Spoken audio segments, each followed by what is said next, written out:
Kevin J. Johnston, the #1 name in the land of the North, he's risen to fame.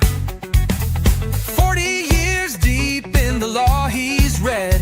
Now the CRA shakes in fear and dread. Stop paying tax forever, my friend. With Kevin J. Johnston, the fight doesn't end. Corporate debt, he'll make it all good. He's the man the CRA misunderstood.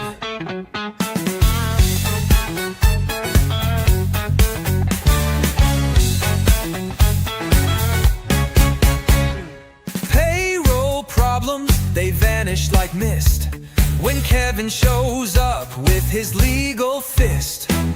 No more matching, no more lies, just clean-cut books and clear blue skies. Stop paying tax forever, my friend. With Kevin J. Johnston, the rules start to bend. The CRA can scream and shout, but Kevin knows how to throw them out. They claim they've got the final say, but Kevin proves there's a better way. He fights for truth, he fights for you, and teaches what the courts won't do.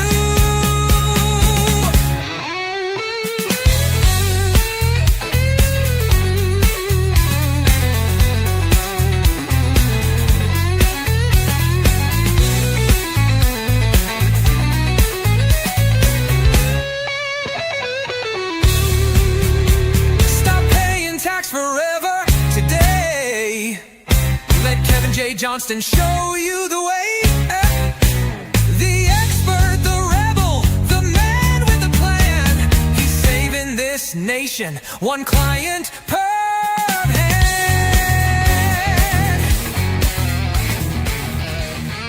He's got 40 years of tax law knowing and corporate skills that keep cash flowing. GST, payroll, all in line. He'll save your neck and every dime. He studied law, both civil crime, and makes tax code sound so sublime. With stand-up jokes and punchlines tight, he makes your seminar a night of light. Kevin J, CRA just runs away. He's the tax manslayer with a legal plan, the best-looking genius in the land. Kevin J, taking all your tax away. If the government's scared, then it's safe to say he's the hero of the North, Kevin J. 2 million women cast their vote, said Kevin's hot, that's all she wrote. The suits at CRA can't compete, he's beaten them clean without deceit. 100 mil he's saved so far, he's raising truth like a legal star. And if you think you owe the state, he'll show you how to terminate. Kevin J, CRA just runs away.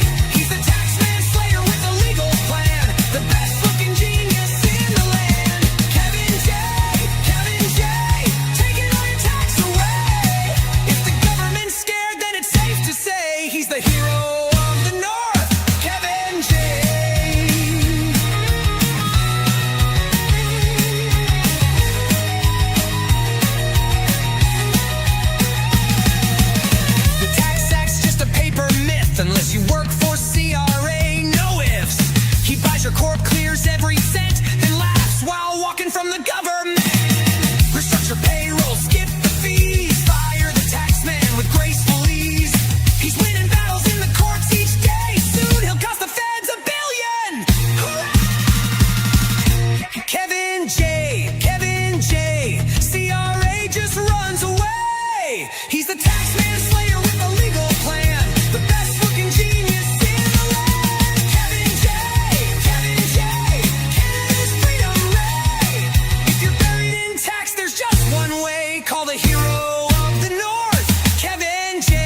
Kevin J. Johnston here. Welcome to the Tax and Money Show, episode 87. The Tax and Money Show is every single Tuesday at 9 p.m. right here on freedomreport.ca. We always love having each and every one of you over here joining us for a good time.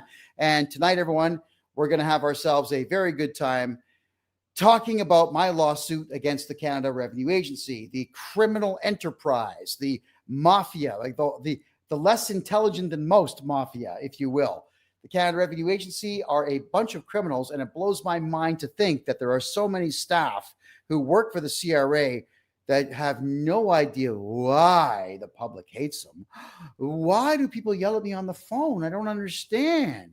Why does Kevin J. Johnston hate us so much? I don't understand. There literally are idiots that work for the CRA who don't comprehend why they are so unpopular. Do we have to tell them? Well, we will. We will.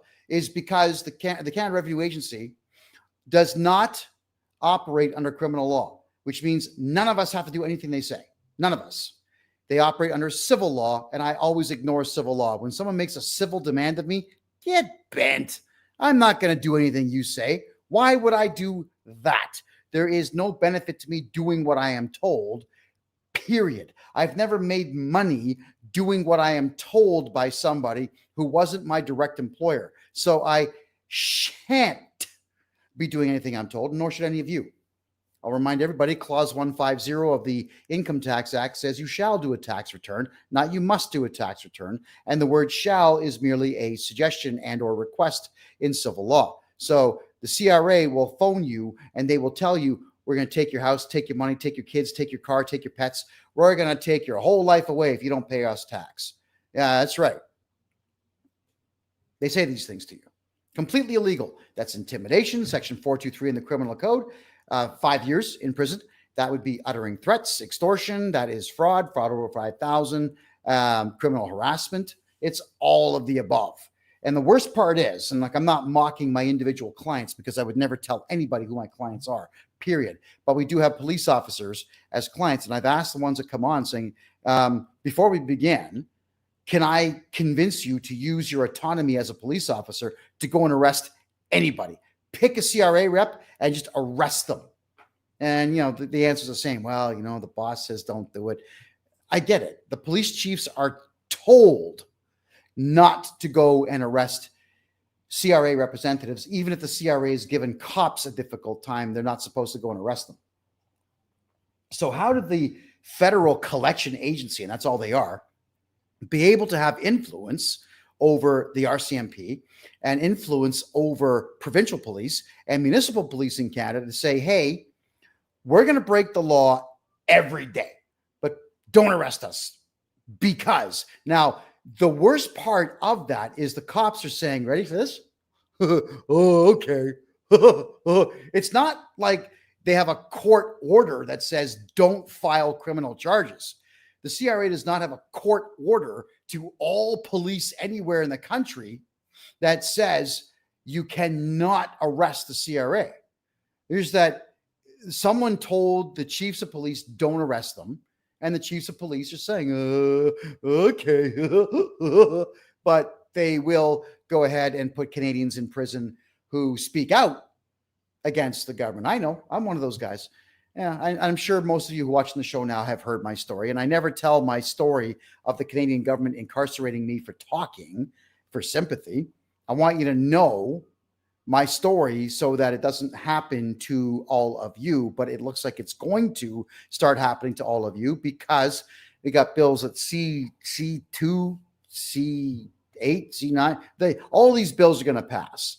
All these hate speech bills that they're currently putting through the House are going to pass. You're not going to be able to say anything in Canada ever again, which means foreign investment ain't coming in.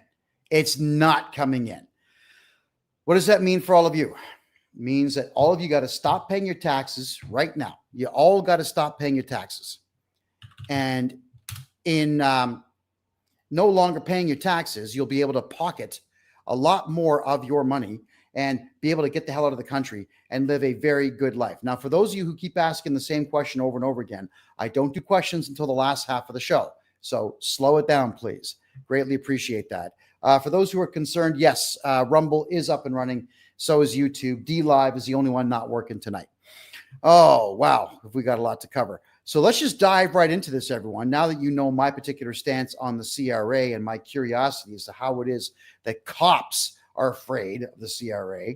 They all say the same thing because I don't want to lose my pension. I have a pension coming. I'm not going to do anything to jeopardize my pension. Newsflash. For all you RCMP officers watching this video and CSIS, and I know you're watching, every police department in Canada watches my show and takes notes. Like, what's Kevin saying tonight? That's how you guys are. You are not going to have a pension beyond the year 2032. All government employees, heads up, warning. Remember everything I've told you about how the country was going to crash? It's crashing now. Everything that I say has come true. I do my investigative work. Obviously, you cops don't. You're not going to have a pension.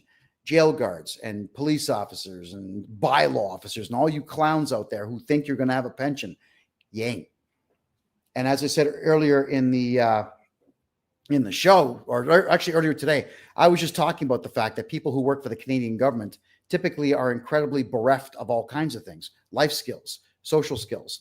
They are not entrepreneurs. They will never be able to open any kind of business and or run one. They have no managerial nor leadership skills. They are just plebes who want to be told what to do so they can have a pension. So as I was saying earlier today, imagine this. Imagine you're a prison guard. And you're a prison guard because you start off at something like $80K a year, and you might be a six-figure guy, but you're still going to lose about 40% of that in tax. So really, who cares? You willingly drive your own car to prison. You willingly go to prison and sit in prison for between 8 and 12 hours a day. And you do this for 3 or 4 decades. How bereft of imagination and just human thought processes does one have to be to do that for a living? Let's really think about that. So then, everybody, you get to the end of your 40 or 50-year tenure as a government employee, and you get a pension, which is going to be anywhere between 50 and 80% of what your salary was. What do you do now? What are you going to do now?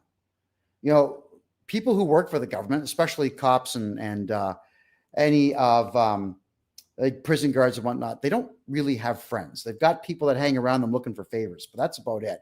So you're going to enter retirement at age 65 and get a pension until you die. And do what exactly with your time? What does one do in retirement? Everyone says, I'm going to play golf every day. Well, as much as I love golf, typically I want to get off the course before the 16th hole. It's too much time.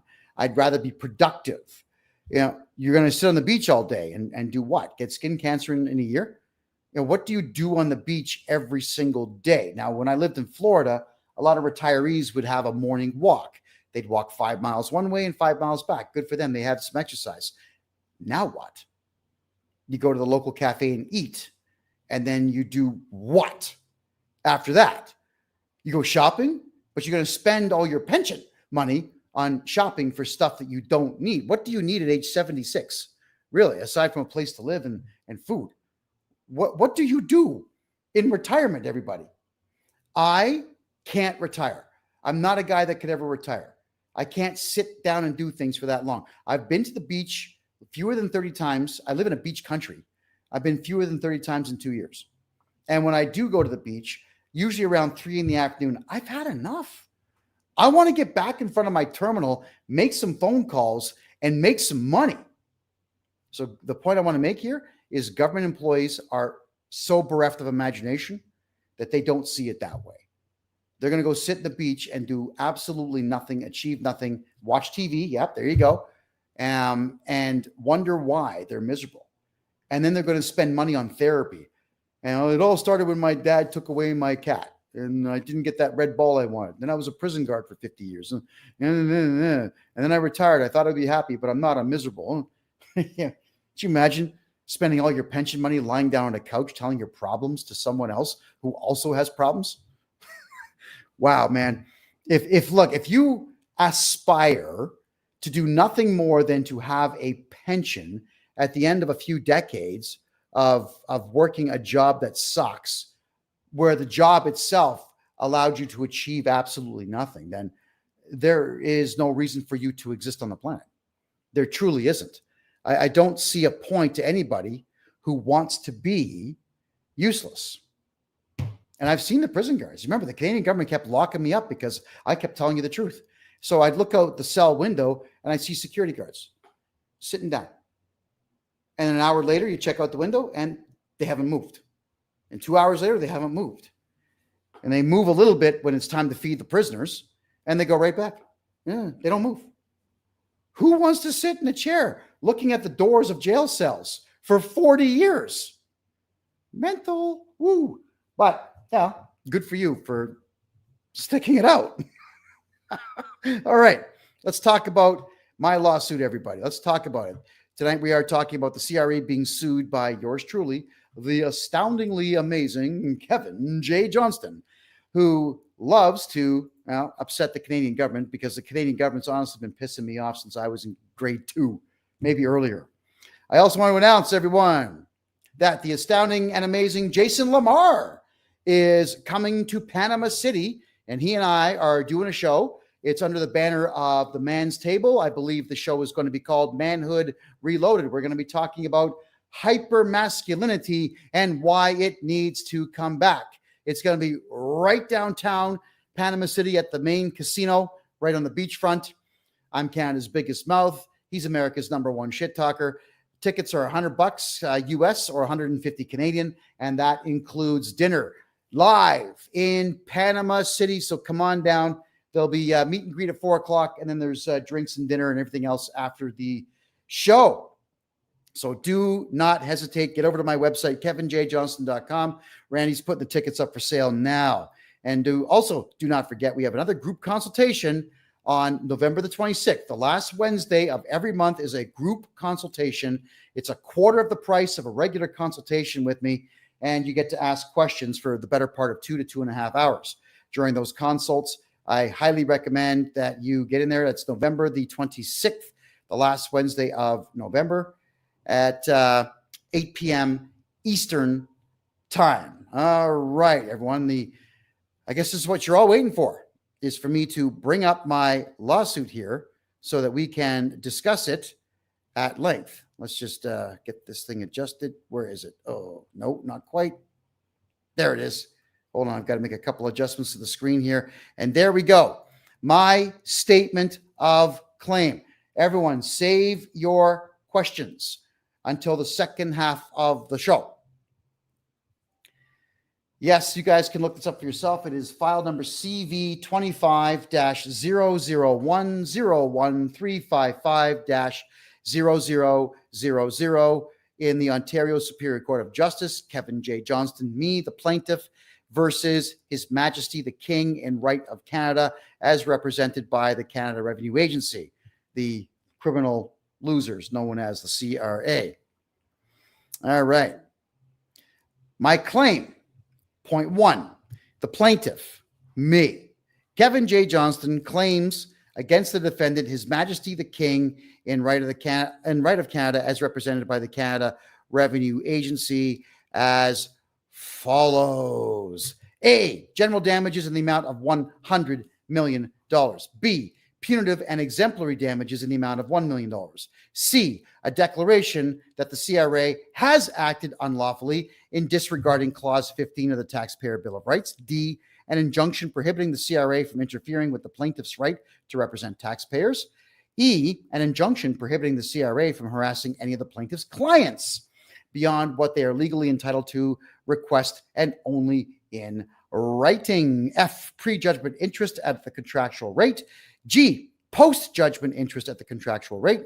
H, costs of this action. And I, such further and other relief as this honorable court deems just. Number 2, Kevin J. Johnston is a lifetime public figure in the Dominion of Canada. 3, the defendant, His Majesty the King in right of Canada, as represented by the Canada Revenue Agency, is a Canadian federal government entity that manages tax administration and claim reviews.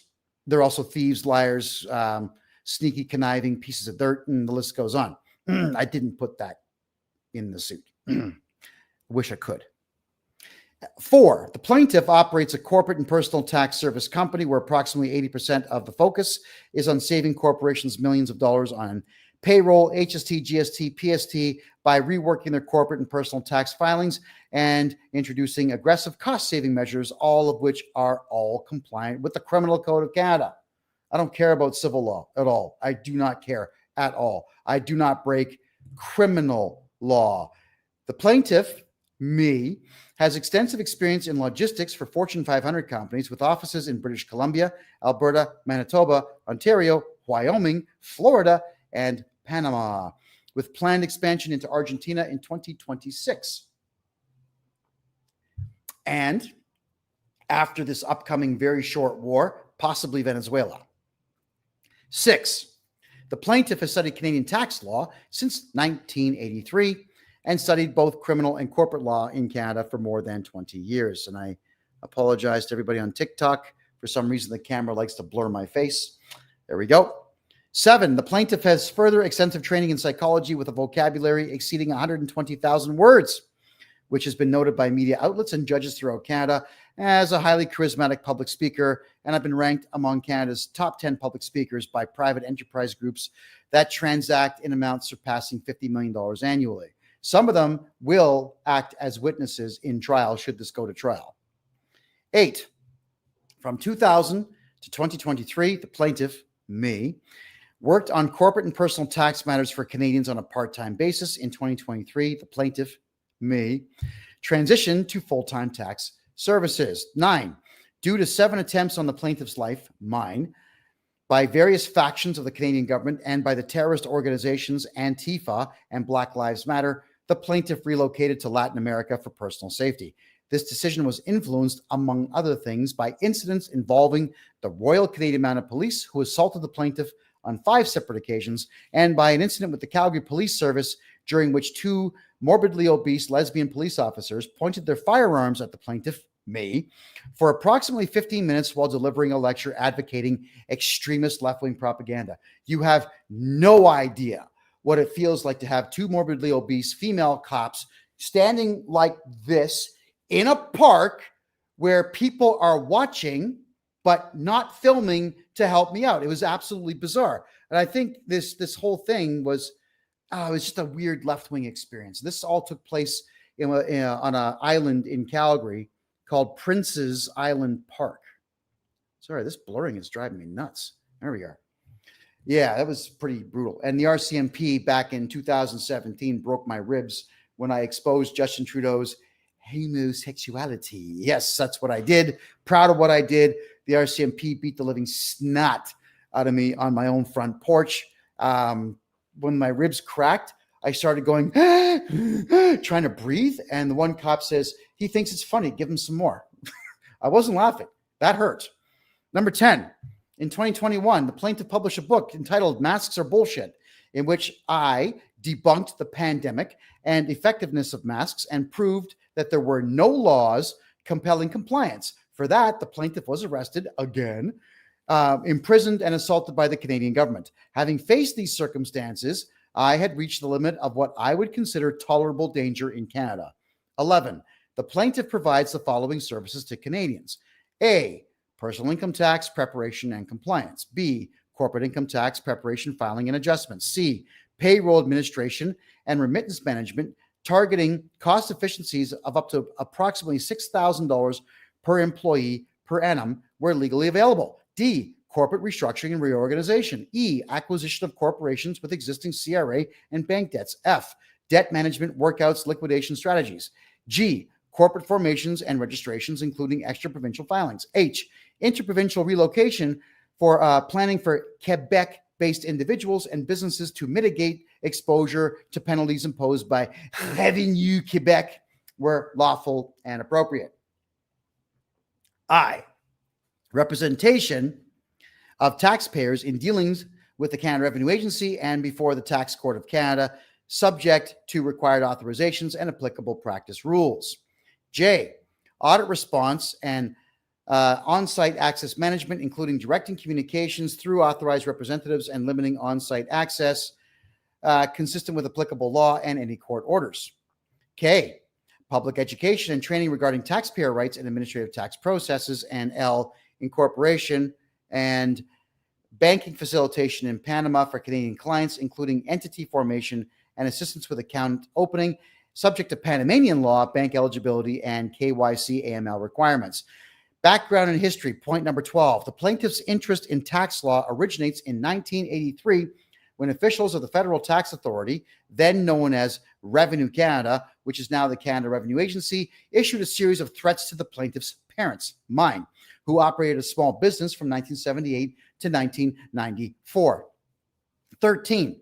The particulars of the threats from Revenue Canada towards the plaintiff's parents included A, if they did not travel from Mississauga to St. Catharines, Ontario. Hold on, we got a troll in the room. Action Jacks. How's the old saying go? Piss off, old chap. All right, so that and block. Confirm. And bye-bye. There you go. That's how we deal with the trolls. So A, if they did not travel from Mississauga to St. Catharines, Ontario, they would serve 5 years imprisonment. B, if they did not cooperate with auditors, the auditors would seize their houses and vehicles. C, if they did not cooperate with auditors, their children would be placed in state custody, which would have included me. D, if they did not cooperate with auditors, they would never again be permitted to hold a driver's license in Canada. Yes, these were all the threats the CRA, at the time called Revenue Canada, issued to my folks.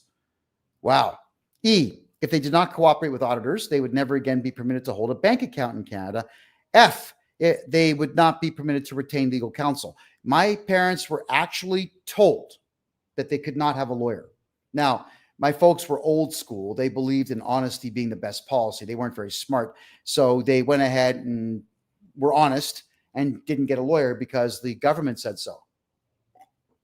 And I think all of us have to kind of remember that the government are just mammals, usually highly uneducated, highly unintelligent mammals. That's all they are. You don't have to fear the government. The government fears us. That's exactly how it should be. All right. By the way, everybody, we are only at 8,000 likes.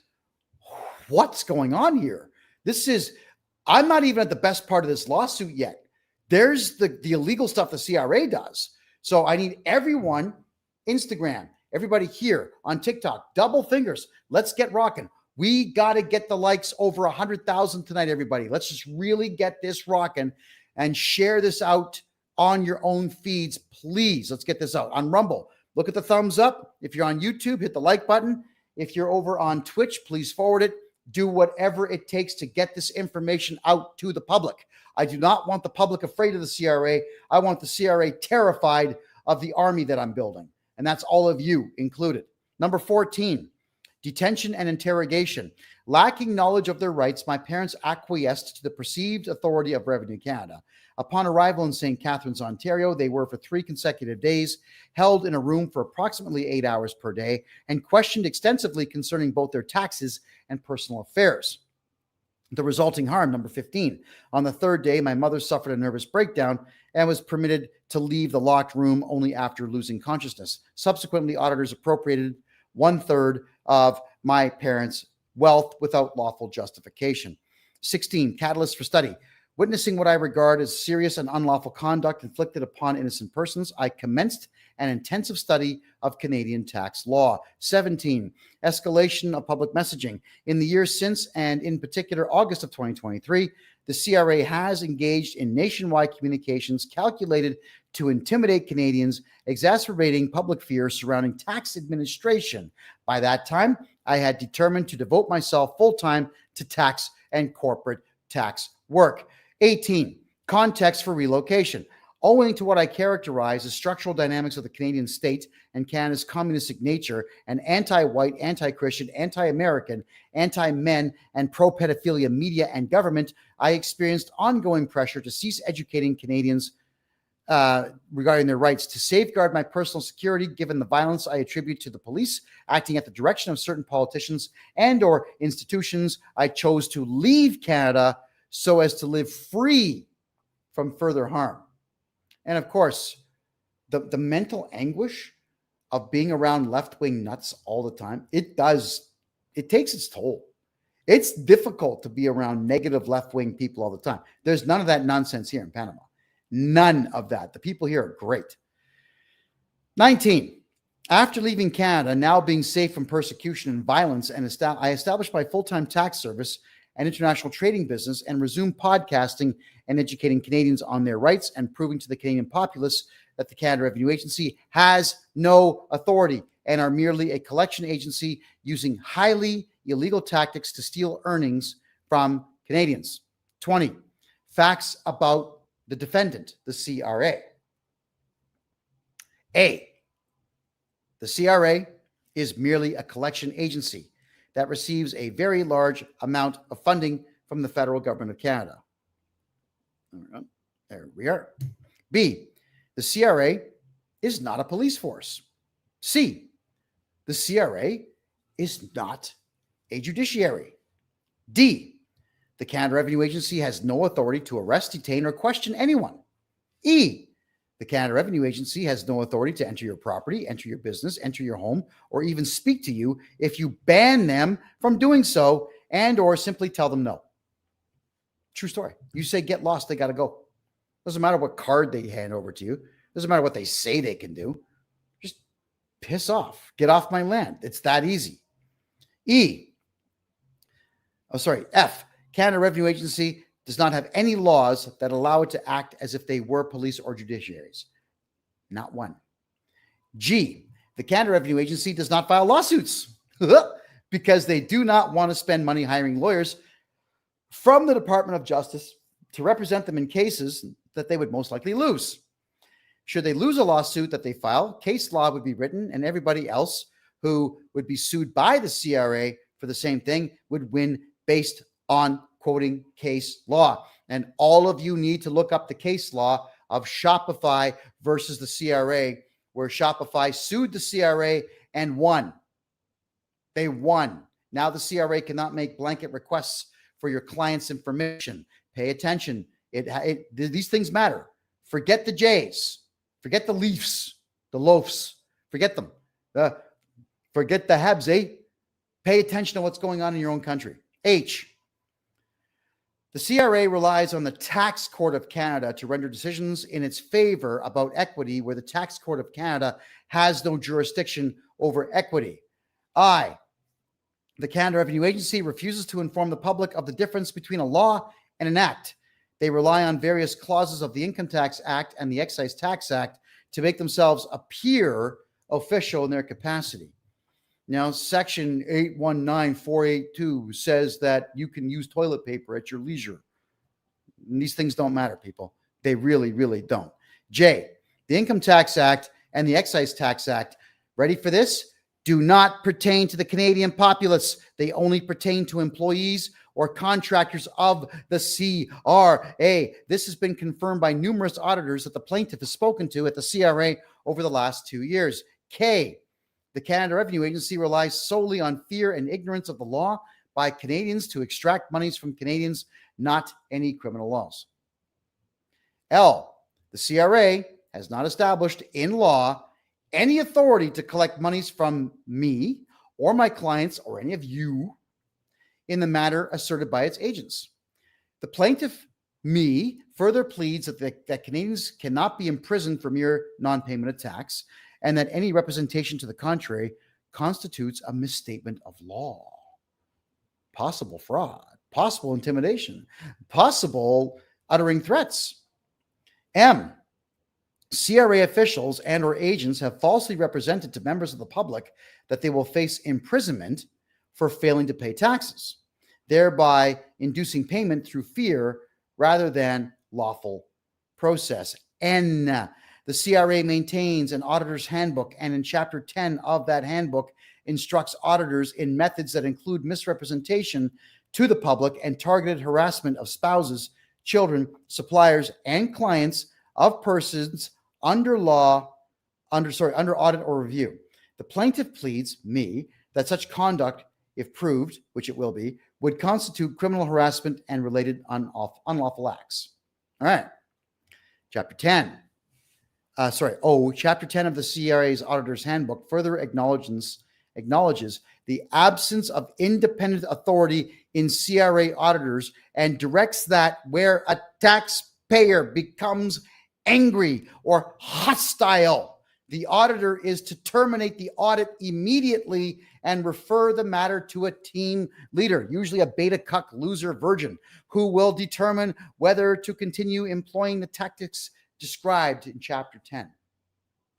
Remember how I said be mean, be gross, be callous, crack bathroom jokes, crack racist jokes, shout into the phone? Shout at them if they show up at your place. Call 911 if they show up. Prove yourself to be a hostile individual. Don't yell at them. Scream at the top of your lungs. Don't hit them. Not yet. Don't hit them. But make sure they understand you mean business. And all of you need to become monsters. Never mind this nice, polite crap. Let it go. Become awful. And you'll keep your money where it belongs. And that's in your own pocket. P. In numerous recorded conversations with CRA auditors and agents, CRA officials have, on multiple occasions, admitted they lack authority to engage in certain acts complained of herein, yet have continued to do so on an ongoing basis. Why? Because you let them. Because you let them. Because you don't get vicious and mean and vile. You don't fight back. That's why they do it. You're amazed when you get loud and racist on the phone how quickly they give up because they're so sensitive. Our sensitive society really sucks, by the way, but I think it's great that I'm going to continue to use it to my advantage. And I'm telling my enemies my strategy. I'm telling my strategy right now. I will be crass and vile and vulgar when politeness and diplomacy fail. And with these idiots at the CRA, it usually does pretty fast. Laws the CRA break daily. 21, intimidation, section 423 of the Criminal Code. 22, to make a phone call or send a letter to somebody stating that they must give you money without a contract or without any legal reason to do so is intimidation, and it is deliberate. 23, uttering threats. Criminal Code, section 264.1. 24, some of the threats the CRA have authorized its staff to use include, which are also covered in section 423 of the Criminal Code, A, the taxpayer going to prison if they don't pay taxes. B, taxpayer's home being auctioned off to pay tax bills without due process. C, taxpayers' cars or heavy equipment being auctioned off to pay tax bills without due process. D, the taxpayers' pets being euthanized if they don't pay their taxes. E, the taxpayers' children being taken by Children's Aid Society if they don't pay their taxes. F, the taxpayers' pension plan will be canceled if they don't pay their taxes. G, the taxpayers' bank accounts will be emptied if they don't pay their taxes. And H, the taxpayer has no right to a lawyer and must cooperate immediately with the CRA. Wow. Point number 25. The threats that they use that are listed above also constitute extortion under the Criminal Code, section 346. 26. Other crimes they are guilty of on a daily basis include trespassing at night. That's Criminal Code, section 177. B, forgery, Criminal Code, section 366. And that's the use, trafficking, or possession of a forged document. They do your taxes for you without authorization. That's forgery, everybody. That's jail time. File charges. C, criminal harassment, section 264 of the Criminal Code. D, malicious prosecution, a civil tort related to criminal code offenses, often pleaded, including obstruction of justice, section 139. Public mischief, 140.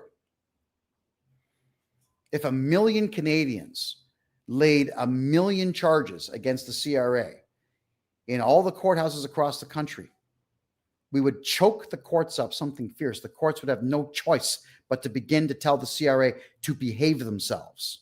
They don't have the manpower for it. We could put the courts into a 10-year delay if we, the people, got together and actually started filing criminal charges against all these shitheads. They are disgusting individuals. And you can do it for free. You can file criminal charges for free without the cops, because the cops in Canada, as I pointed out, are absolutely worthless. They won't file the charge, but we can do it in the courts. We have to become an army. Choke the courts up. The courts and the cops are the problem. The judges are even worse. Let's put them in a position where they can't get anything done, because we have filled the dockets for the next decade. 27.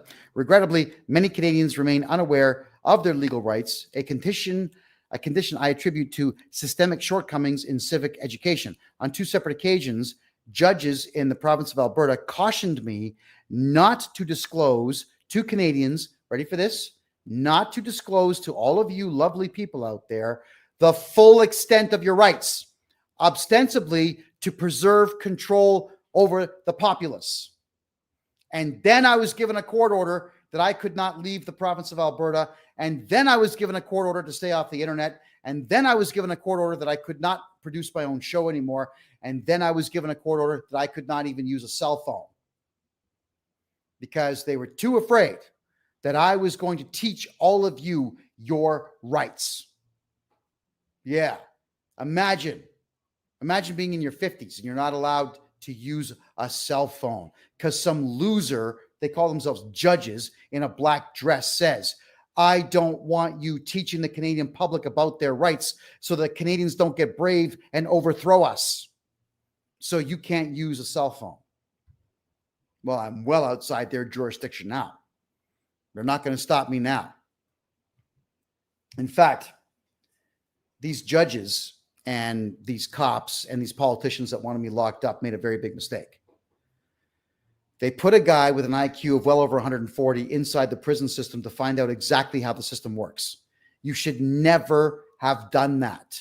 You should never have put me into the courts 438 times inside of 8 years.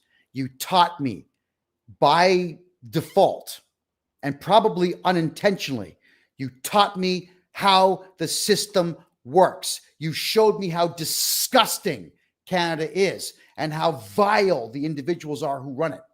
And you taught me how to win. And that was fucking stupid on your part. You should have put a bullet in my head when I was in that prison. You should not have hired Antifa to kill me. They failed all 7 times. Next time you want someone quiet, do one of 2 things. Bribe them. I was so broke and destitute in Canada that I would have shut my mouth for less than $1 million, or put a bullet in their heads. And you weren't brave enough nor smart enough to do either one of those. So here I am taking hundreds of millions of dollars away from the federal government. And I'm not going to stop. I want vengeance. Try me now.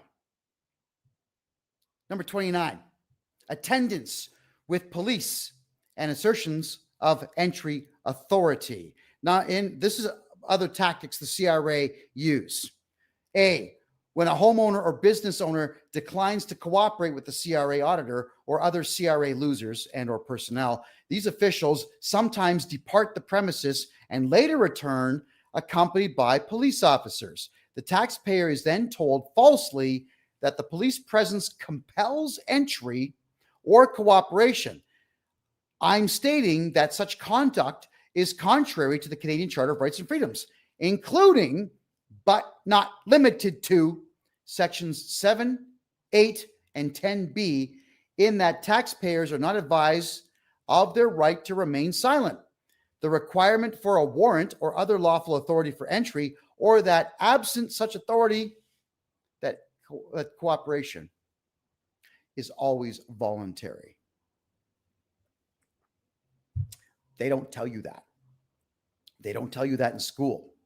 They don't tell you that if you go to accounting college. They don't tell you that when you go to police college. They don't tell you any of that at any point in your upbringing in Canada, which is why all you parents out there should get your kids out of public and Catholic school boards all across Canada, and you should do it now, because your kids are learning nothing except that boys can be girls and girls can be boys. And how does that make them money in the future?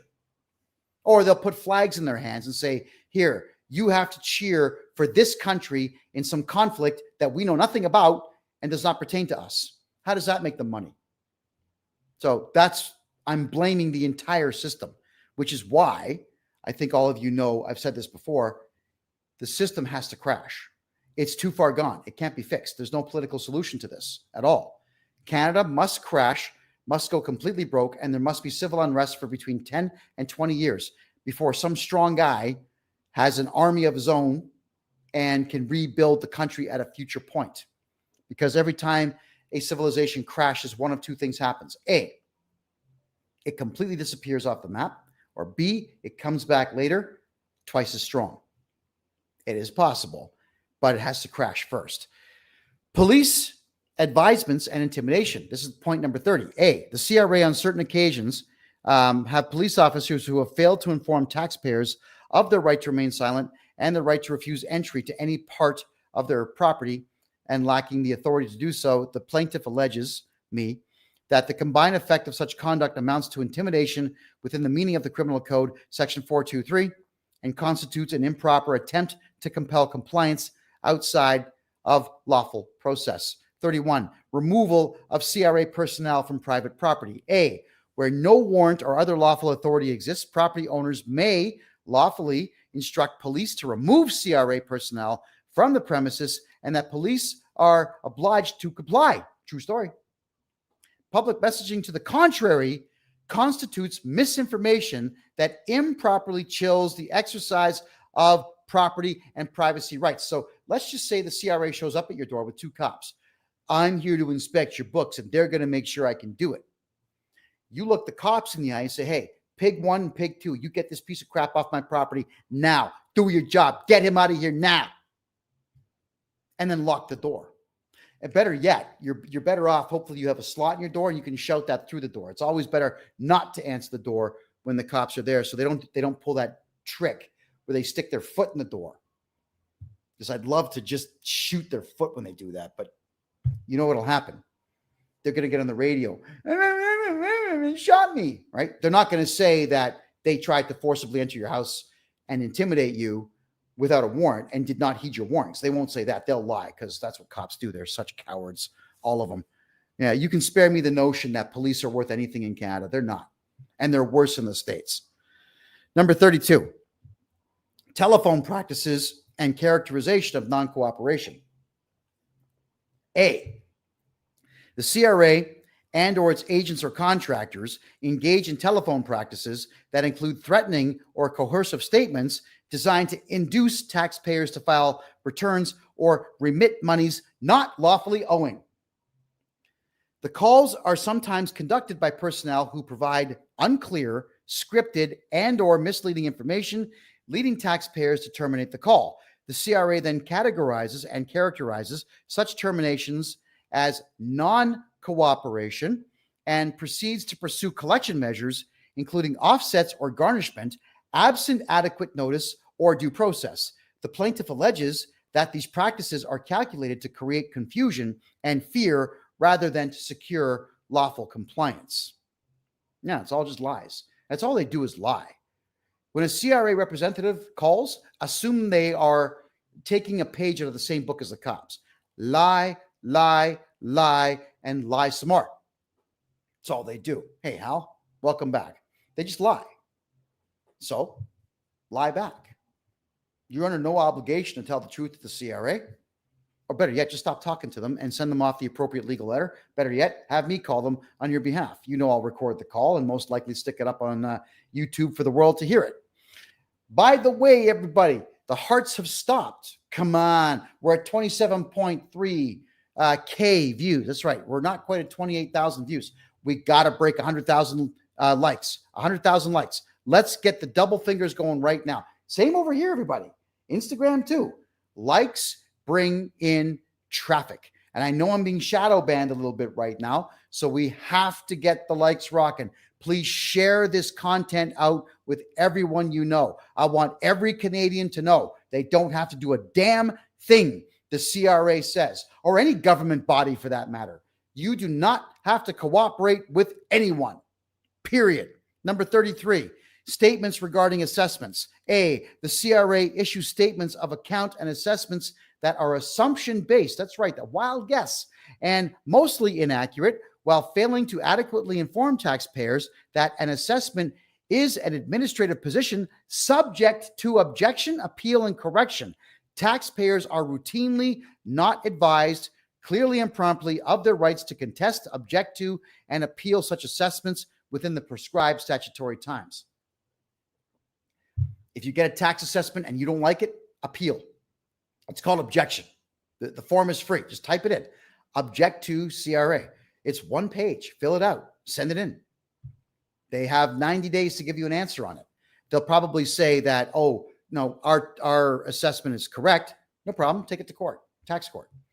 And while all that's going on, I redo your taxes and get that money to be wiped out anyway. All right. 34. Assessments are not valid. They're not at all. The CRA will make a wild guess on more than 50% of tax returns to earn more revenue by adding more tax to what accountants say is owed, and then threatening Canadians with punishments if they don't pay the false amount. There you go. It's all a wild guess. And you've heard me talking to auditors on my channel where they say assessments are a guess. We really don't know. And that is why I tell all of you, if you've got a brand new corporation in Canada, don't ever do your first tax return, because the assessments will always be done based on the numbers you gave them on your first tax return. But if you never do one, they can't assess you. That way you also get to keep all your money, because you ain't got to pay no tax. That's how that works. And if what I'm telling you is false, the cops would have called me by now. And listen, every pig department in Canada has got my phone number. Every single solitary one of them know how to get a hold of me. And we all know this because we had 5 different police forces giving me a difficult time since, from 2016 to 2023, when I finally left the country. You guys know my phone number.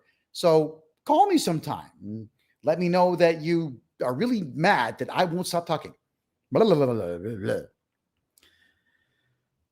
35. Requests for personal banking records without business nexus. A, the CRA auditors relying on the income tax manual request personal bank statements from proprietors, partners, and shareholders without first establishing a specific linkage to the business records under audit. Such indiscriminate requests violate policy and the charter and exceed lawful audit scope. So what does that mean? What does that mean, everybody? You don't cooperate with auditors. You just don't. CRA auditor gives you a call. No problem. You call me. I send over the non-compliance letter, the no trespassing notice, and we tell them split. We're not cooperating. And if you assess us, that we're going to hold you personally accountable and sue you. And that's when my detective team finds where the CRA representative lives, and we put liens on their properties. And from here on in, come 2026, because I feel like doing it, when CRA representatives piss me off, and they do, I'm pretty difficult to get riled up, but sometimes they do. We're going to publish your home addresses, okay? I'm publishing. I don't care. And I'm going to do it legally. I'm just going to sue you for $1. And on that lawsuit, guess what? Is your home address, full spelling of your name, license plate of your car, maybe a photograph of your house, all that's going out. Getting on my nerves is not a good idea, especially when I'm outside the jurisdiction of your little gay police officer guys and gals and whatnot. You can't send them out to beat me up anymore. You can't send them out to point guns at me anymore. All right, so what are you going to do about it, huh? The answer is nothing. You're not going to do anything. You're going to keep crying and telling me that you don't like me because I'm not nice. I am. I'm a great guy. Unless you work for the Canadian government, in which case, yeah, I'm not nice. Absolutely not nice. Number 36, bank authorization letters sought absent legal requirement. A, auditors routinely seek taxpayer-signed bank authorization letters to obtain financial records, notwithstanding that such authorizations are not legally required. All right? Think about that. They will say, here's a form, fill it out and sign it. And then you're giving them permission to look at your bank records. Like, read before you sign. The CRA continues pressuring taxpayers to sign these letters, which constitutes an improper workaround of statutory requirement processes. It's fraud. It's intimidation. along with the violation of contract law, as it's all under duress. So one thing the CRA does, they freeze your bank account, your corporate bank account and your personal bank account, and then they send you a letter saying that you have to take all this debt on personally and I'll unlock your bank account. You'll sign it, they'll unlock it, and then they'll lock it again next month saying, yeah, well, you signed the letter and we're taking the money. That's what they do. Now, it's like the kid that says, let me see your tennis ball. And you say, yeah, sure, here. And he throws it on the roof of the school just to hurt you. That's what the CRA does. So start calling the cops. I know the cops won't do anything, but start filing police reports. If all of you phoned the police every single solitary time the CRA called, the cops would get sick of it. Eventually, some department somewhere will snap and start to actually look into the CRA's actions. But all of you need to do this. Number 37, boilerplate requirements, Section 231.2 of the Income Tax Act and accelerated compliance orders. CRA auditors issue template-based requirements under the Income Tax Act, often with unreasonable timelines, and rapidly escalate to tax court, which is merely a tribunal, for compliance orders. CRA auditors fail to establish relevance and necessity with sufficient particularity, and that compressed timelines are used to compel production unfairly, which leads to Canadians paying fees and taxes they actually do not owe. 38, unnamed person requirement and overbreadth. The CRA mass data via UPRs without adequate tailoring to a defined, judicially authorized scope. Where such requests are speculative and overbroad, the plaintiff, me, alleges that they are improper and should be refused. So there you go. See Shopify versus CRA, where the CRA lost in court after trying to illegally acquire all the personal information of Shopify's client list. The CRA wanted all personal data, including the names of Shopify's clients' children. Why would they want that? The pedos, as well as their sales and financial data. The CRA never publicly denied that their goal was to find out where children lived so they could harm them and force tax payments from their parents. These accusations were made time and time again, and the CRA never denied it. That's a problem, don't you think? It's the same idea when I went to war with the Ontario Lacrosse Association, when I had found out that the president or administrator, Stan Cockerton, and Mike Veronesi, his VP secretary, were giving young girls Toronto Maple Leaf tickets so that they could feel the girls up. Yeah, disgusting individuals. I published that in my book. I told them I was going to publish it in my book called Lacrosse is Dead. And they didn't believe me. So I published it. And I said, here's a copy of the book. I autographed it, sent it to their homes, and said, hey, why don't you guys sue me? Sue me for defamation. And then I can put you on the stand and we can talk about it. And then I can go on the stand, which I would only do in an instance like that, and talk at length about their pedophilia. So think about that, everyone. The CRA, like the Ontario Lacrosse Association, wants to harm your children. It is really weird for any government agency to insist upon knowing where your children are, or how many children you have, or that you have children at all. That's Canada, everyone. You want to know why I'm not there? Think about how gross that really is. 39, demands for accounting working papers, TAWP.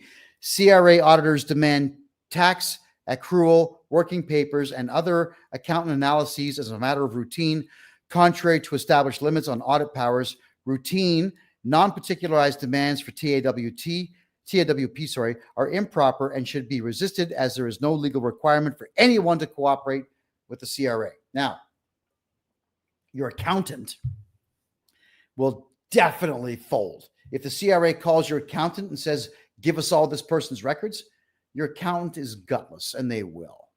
Trust me, they will. Even tax lawyers who are supposed to be protecting you are giving information to the CRA about you when you hire them to protect you. Wow. What happened to all the men in the country? Holy crap. Number 40, compelled oral interviews and scope limits. Following amendments to Section 231.1 of the Income Tax Act, auditors insist upon oral interviews under a generalized duty to provide reasonable assistance while ignoring limitations on scope, reasonableness, and purpose. The use of civil audit powers where the predominant purpose is to penal is unlawful. The CRA knows they're committing the crime of extortion, but they continue to perform these criminal acts. 41, indirect verification of income, IVI, lifestyle methods. CRA auditors deploy bank deposit, net worth, and source and application methodologies in a manner that ignores exculpatory evidence and prematurely characterizes deposits as unreported income.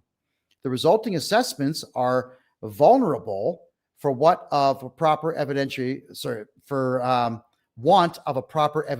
foundation. This tactic has the CRA accusing all taxpayers of dodging taxes, and they make those accusations in phone calls to the Canadian public. Remember I said you have the right to remain silent? If someone says to you or asks, why do you have such a nice car? How can you afford this? You know what the correct answer is? Because I'm a prostitute and your mama pays me quite well. And don't ever ask me a personal question again. Become a monster. Become vile. Stop sharing information like that. Because jealous people will call the CRA. Yeah, John Smith over there, he's got a really nice car and I don't, and I want you to audit him. That's what people do. Yes, the CRA has a snitch line. No, you don't have to cooperate with the CRA ever. No, you should never answer any questions except for how I've told you to answer. Vile, rude, gross.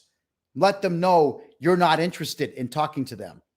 And if they say, I've been nothing but courteous, I need you to be courteous with me. That's a trick that they play. It's a psychological trick. Cops will do this all the time. I've been nothing but professional and courteous with you. I don't give a crap. I don't want to talk to you. Where's my lawyer? Piss off. Leave me alone. I don't care how courteous an irritating human being is. When someone's asking me personal questions, I will not so courteously tell them, no. The answer is no. Not interested. Go away. Find some other sucker to bother. Better yet, get a real job. Number 42, demands engaging the solicitor client privilege. I'm telling all of you right now, under this one here, the plaintiff pleads that auditors have sought or pressured for materials subject to solicitor client privilege or attempted to use compliance mechanisms to pierce privilege, my mistake, contrary to settled law. The CRA threatens citizens, stating that they will serve prison time if they consult a lawyer. Now, if you hire a lawyer or even a legal agent, everybody, and the CRA bypasses that agent to go to you, call the cops, file charges. All right. You need to get the fact they will always lie to you. And now they're going to your lawyers asking for information. But the problem here is lawyers are gutless in Canada and they're actually doing it. So you got to be careful who you hire. Real careful.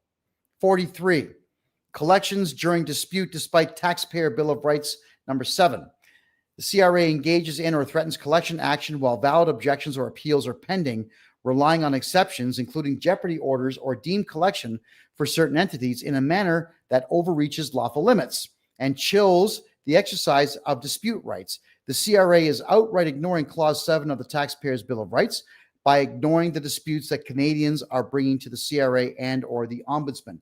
Taxpayers' Bill of Rights number 7, you do not owe tax while any of your taxes are in dispute.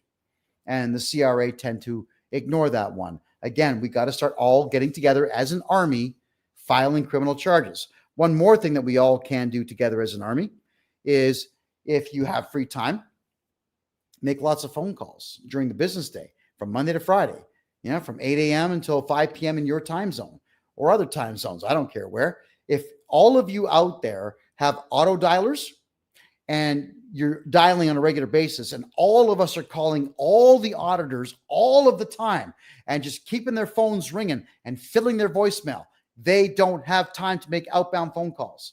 That's part of what the duties will be if you're joining my army. And I'm giving cash prizes to the individuals who get the funniest reaction of anger from CRA representatives. So start crank calling the CRA.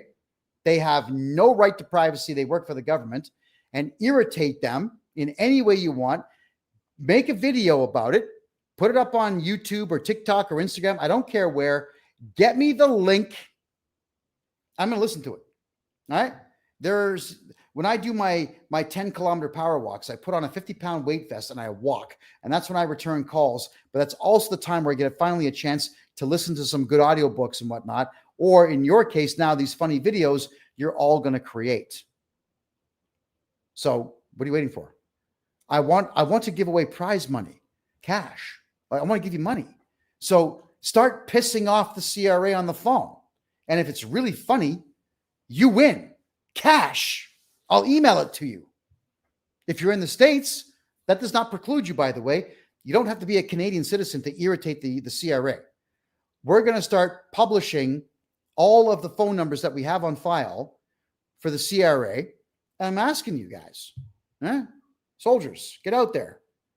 Start making phone calls. Irritate them. Number 44, bypassing authorized representatives. CRA officials bypass duly authorized representatives and contact taxpayers directly despite filed authorizations, thereby undermining representation rights and contravening the CRA's own stated framework. Such contact is improper and warrants service complaints and remedial actions, including criminal charges. So we all got to man up a bit more. Start filing. I'm really sorry about this blurring effect here. Hold on. Maybe that'll stop it. All right. 46. The plaintiff does care deeply about criminal law, and I refuse to break criminal law. I have pointed out to the Canada Revenue Agency on many occasions that all the crimes they commit and all the actionable activities that they engage in on a daily basis. I've been informed by a number of Canada Revenue Agency agents that even though they do not have authority, they will continue to harass Canadian citizens because they get paid to do it. And for those who are wondering what I'm doing right now, I'm reading every single clause out of my $100 million lawsuit against the Canada Revenue Agency, the criminal enterprise. $100 million. That's exactly it. I'm telling all of you and the Canadian public, and all of you can download this thing off my website for free, kevinjjohnston.com. Get a copy of it. Spread the link to my website to absolutely everyone you know so that everybody knows the CRA are a bunch of crooks, what they actually do, how to beat them, and that there's hope for those who are willing to fight. Let's get that rocking here. 47. I began representing clients of mine against the CRA and all of their illegal activity in January of 2024 with a great deal of success. My tactics include reviewing between 10 and 20 years of personal income tax files, looking for errors made by previous accountants. B, reviewing 10 and 20 years of corporate tax filings, looking for errors made by previous accountants and missed opportunities for legal write-offs. C, reviewing the entire Income Tax Act, looking for clauses to counter the clauses that the CRA rely on exclusively. Everybody can get a copy of this on my website, kevinjjohnston.com, the $100 million lawsuit against the crooks at the CRA. D, reviewing the entire Excise Tax Act, looking for clauses to counter what the CRA use. E, reviewing the entire GST Act, looking for clauses to counter the clauses the CRA relies on. F, reviewing case law on a regular basis, looking for every case where the CRA has lost or been accused of overstepping. G, reviewing the Criminal Code of Canada to find every single criminal law that CRA representatives violate when contacting my clients. H, resubmitting income tax returns up to 15 to 20 years back that have been done incorrectly. I, resubmitting corporate income tax returns up to 15 to 20 years back that have been done incorrectly. J, reviewing, filling out, and submitting GST, HST, and PST returns where they were filed incorrectly. K, issuing legal demand letters to the CRA to discontinue illegal practices against my clients. L, issuing no trespass notices to auditors and special case officers to leave my clients alone. M, utilizing my full-time private investigator to track down personal information about CRA representatives who do not heed the warning to discontinue all illegal activities against my clients, and then to serve legal notices to their residences, as many of them tend to ignore legal notices sent directly to them at the office. calling CRA representatives and auditors so that I can ask numerous questions. I record every conversation I have with every single government officer and government employee, regardless of department, because we live in a culture where government employees make false accusations of being harassed and threatened. I will then release those conversations to the public as educational videos so the public knows that the Canada Revenue Agency has no authority of any kind. P, the plaintiff, me, runs a 2-hour podcast every Tuesday night at 9 p.m. Eastern Time called The Tax and Money Show with Kevin J. Johnston, where I issue a lecture for the first half of the show on taxes and the rights that Canadians have to not pay them. And then typically for the second half, I will answer questions of the public about taxes and taxation. It has been brought to my attention that many CRA representatives watch the show. Hope you're enjoying the show. But I do not know what they do with the information I offer free to the public, except maybe cry about it. Q, the plaintiff, me, educates Canadians on a daily basis about their rights, and I share tactics that I have learned to defeat the CRA with clients of mine who want to move beyond basic taxes and actually tackle the CRA's illegal activities. R, completing personal tax returns and submitting them to the CRA. S, completing tax returns, payroll returns, HST, GST, PST returns for corporations and submitting them. T, completing authorization forms on behalf of my clients to have my team communicate directly with the CRA, including myself, and then submitting them to the CRA after the client signs them. U, filling out objection notices. Canadians have the right to object to every single assessment the CRA makes, and thus I do so for my clients. And V, representing my clients against the illegal activities of the Canada Revenue Agency and or representing them in a court when need be. Whew, we're almost done. 48. I refuse to break any laws within the Criminal Code of Canada, since the Income Tax Act and the Excise Tax Act are not laws structured within the Criminal Code. The plaintiff will act in accordance with the fact that they are not in violation of any law by demanding the CRA prove debts to its clients and or leave clients alone. The CRA does not operate within criminal law. I do. They don't. 49. I am not a licensed lawyer. Ergo, I do not give legal advice to anyone, but I give life advice.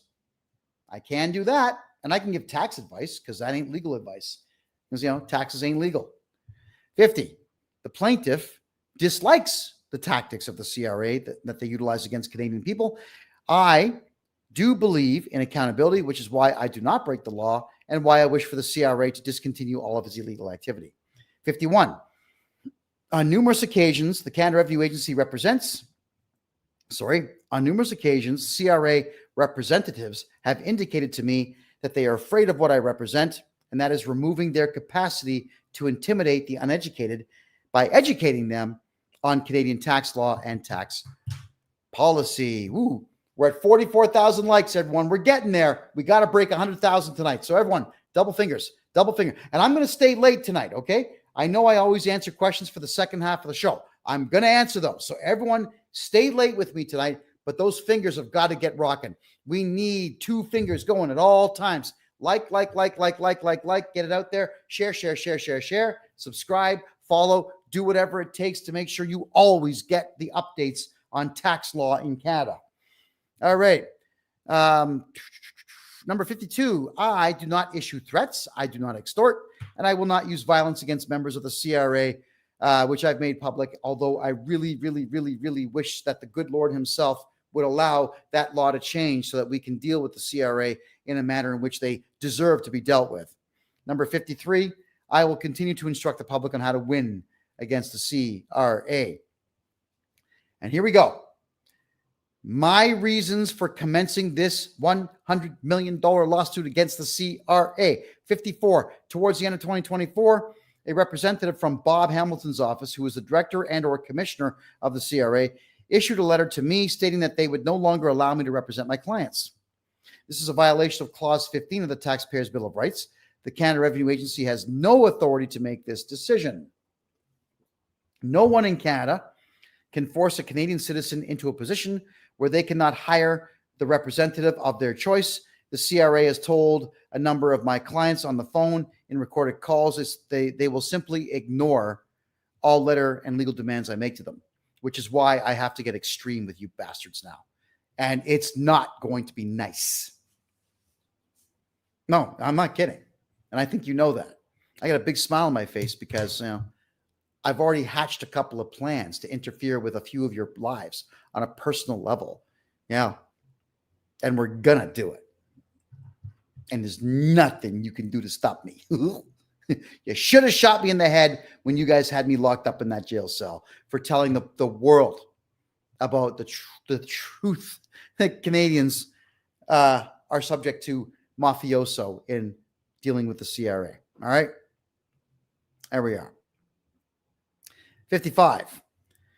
I issued letters to the CRA letting them know that we are representing select individuals and listed every law that the CRA is in violation of when they choose to ignore my representation of my clients. It is illegal to bypass a Canadian citizen's right to citizens legally appointed and or retained representative and talk to them directly when they have indicated they do not wish to be spoken to by a collection agency, including the CRA. So that means if you hire a lawyer, a legal agent, a representative, and the CRA bypasses them and goes directly to you, criminal charges. We got to start filing criminal charges. All of us have got to start doing this. All right. What the hell are you all waiting for? Why are you putting up with these people? They're a joke. The CRA is a joke, but you can protect yourself if you take my advice. For example, all your houses should be in numbered corporations. Your cars, same thing. All your money should be in numbered corporations. You should not have anything in your personal names at all. If you protect yourself with my methods, you'll never have tax problems. Who cares? CRA can't take what is not attributed to you. 56. I've had to sell some of my tax client portfolio to other tax companies to ensure that my clients are being serviced, signifying a considerable financial loss to me and the corporation. I had to spend a lot of money training other accountants out there. And I can't even tell you their names because they need anonymity because they live in Canada and we don't want the CRA hiring thugs to go and beat them up. So they're brave to be working with me, which is true, but they must remain anonymous. So even with a court order, folks, I ain't telling who I work with. At gunpoint, I ain't telling. As I've already been at gunpoint. The cops have drawn guns on me a few times, a lot in Canada. And I didn't crack, did I? I just kept talking. I kept driving you nuts, didn't I? Right? It's obviously not going to work. At any rate, number 57, when the CRA bypasses me and the representation I provide for my client and attempts to communicate directly with the client, the following laws are being violated if direct contact crosses into pressure and or harassment. These criminal code offenses can be engaged. Harassing communications, 372. B, criminal harassment, section 264. C, uttering threats, section 261. D, intimidation, section 423. Extortion, section 346. Obstruction of justice, sections 139 and 139, section 3A. Dissuading a witness by threats, bribes, or corruption means. G, disobeying a court order if there is a no contact through counsel only. Yeah. This is what they do, everyone. The CRA does all of this. 58. If the contact involves disclosing taxpayer information to someone not authorized, like a former owner or anyone other than the taxpayer or authorized rep, that could be a breach of federal secrecy and privacy laws. Oh, yeah. So the income tax section 241, officials must not knowingly provide, allow access to, or use taxpayer information except as authorized. The Excise Tax Act 295, GST-HST, parallel confidentiality rule for confidential information. And Privacy Act Section 8, government institutions can't disclose personal information without consent except in limited circumstances. So when I buy your corporation from you and the CRA contacts you, I sue the CRA for breach of privacy because it's my company now and they can't pester you about it at all. Got to be on the attack at all times. Causes of action. Number 59. Misfeasance or malfeasance in public office. CRA agents acting in the course of their duties knowingly exceed their authority by disregarding statutory taxpayer rights and intentionally harming the plaintiff's business. 60. Breach of statutory duty. CRA's refusal to respect Clause 15 of the Taxpayers' Bill of Rights constitutes a breach of the plaintiff's and taxpayers' rights under the Taxpayers' Bill of Rights. 61. Interference with economic relations. CRA has wrongfully interfered with the plaintiff's contractual and prospective business relations by instructing clients that the plaintiff could not act on their behalf. Think about that. The CRA is trying to harm my business. And that is the end of the lawsuit. So we got through a lot of information there tonight. I'd like each and every one of you to head over to my website, kevinjjohnston.com, and download that for yourself, and make sure, don't email them the PDF. Email them the link so people come to the website and can grab it there. Yes, because I get traffic and credit for the traffic and so on. And thank you very much for doing that. Now, TikTok, dudes, dudettes, ladies and gentlemen, 47,000. Come on. Double fingers. We got to get the likes going. We have to get the likes going on TikTok here, on Kick, here on Instagram, TikTok, all of them. Everybody, get the likes rocking, please. We really need those likes to get up. And it looks like we might be having some trouble here with TikTok. So I'm going to turn off Wi-Fi, and I'm going to go in by data only and see if that makes a difference. Yeah, I do apologize, everybody. I've switched to data on TikTok. So let me know if that makes a big difference. Let's get the likes. Keep going. And let everyone know in the chat to keep liking. We got to get to 100,000 likes tonight. And hopefully the skipping that TikTok is doing is going to stop. So it's question time now, everybody. I'm in the Rumble room. Tax-Free Canada. Question. Do you proactively file annual returns for holding corporations from day one? And do you bother reporting asset values of assets on the balance sheet, or just a nil return?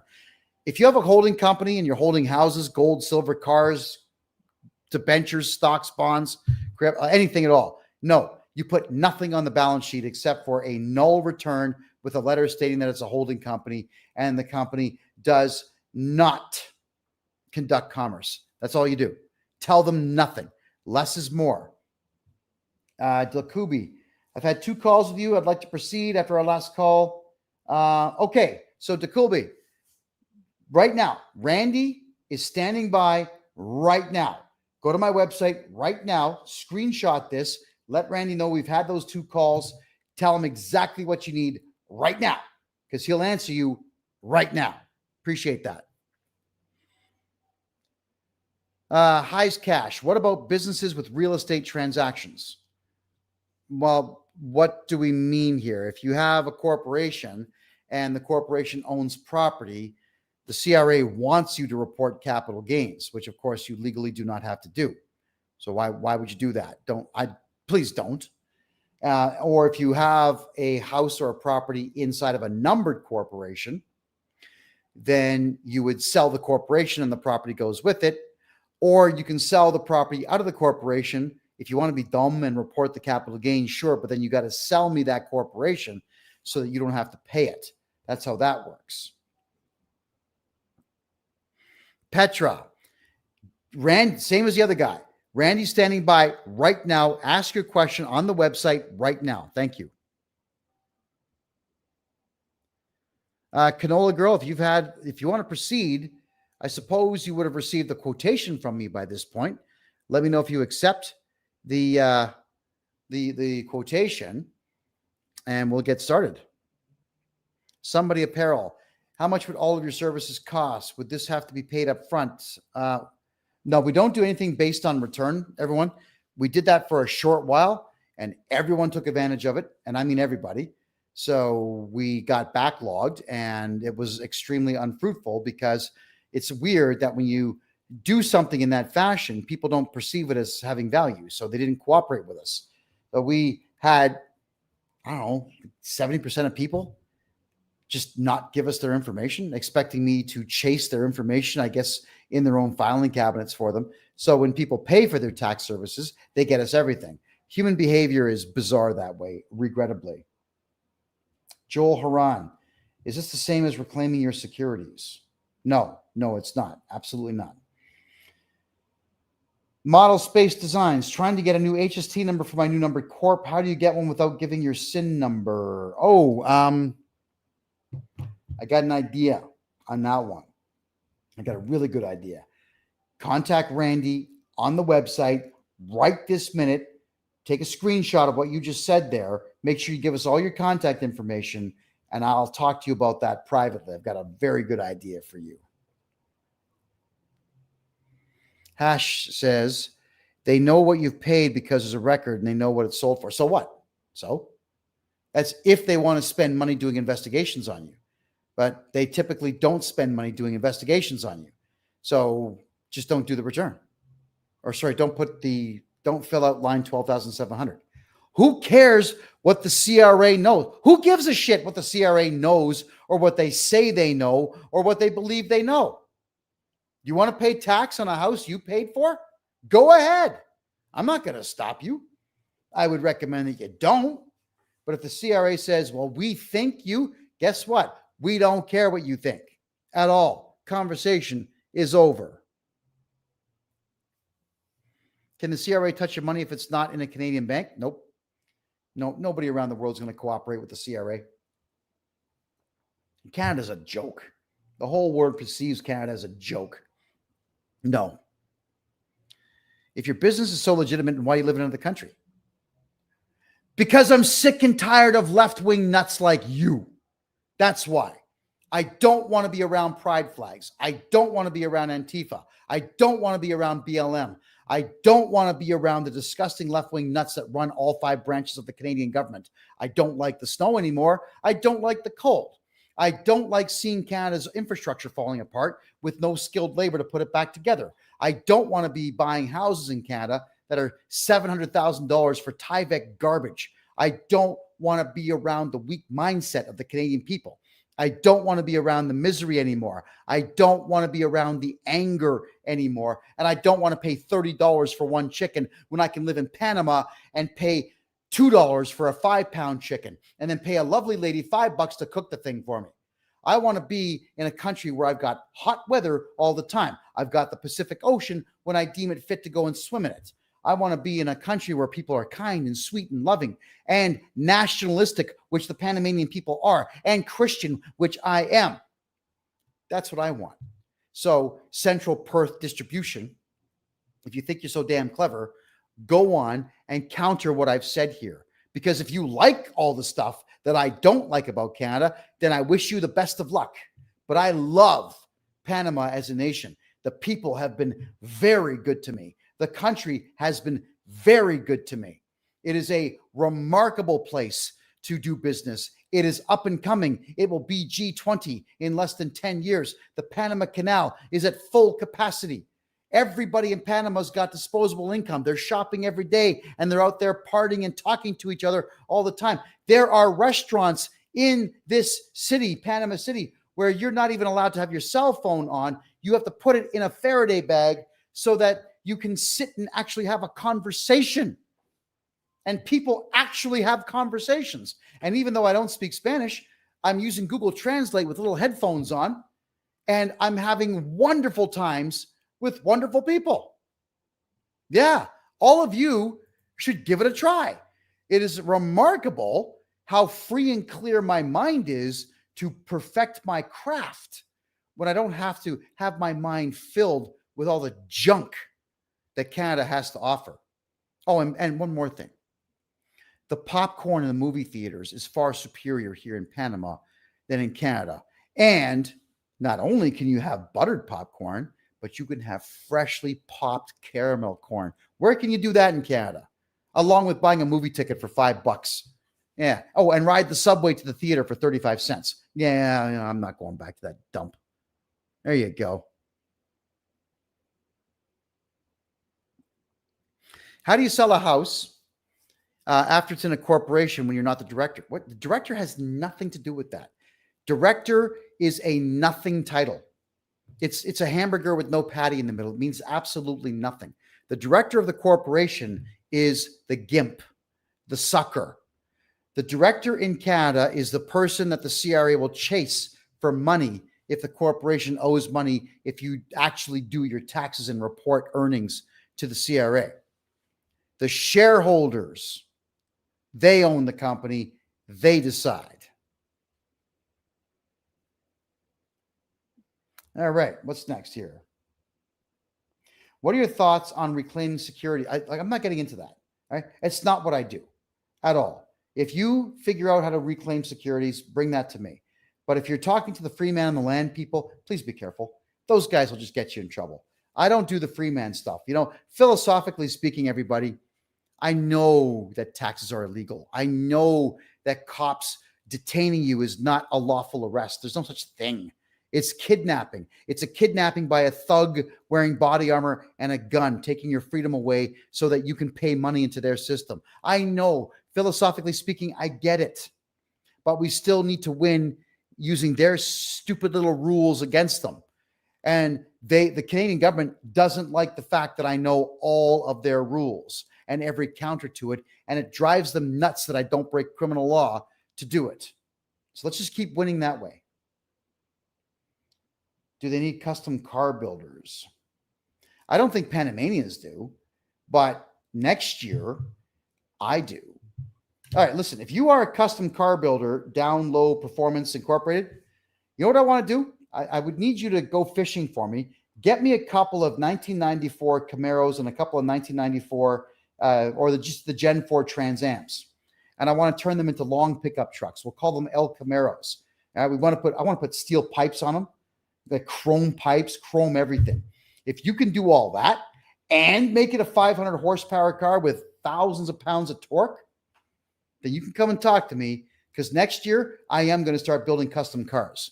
Financially speaking, I'm doing quite well. And although I should not be spending money on toys like that, I would much rather have something like that than any modern car. I can tell you that right now. I don't like anything modern. What's the best way for, there's a good question. Hold on. Faisal is asking, what's the best way for T4 employees to avoid taxes? You won't be able to avoid them during the year if your employer is a complete coward and does T4s. But, what happened there? Hi, how the hell did you get in here? What happened here?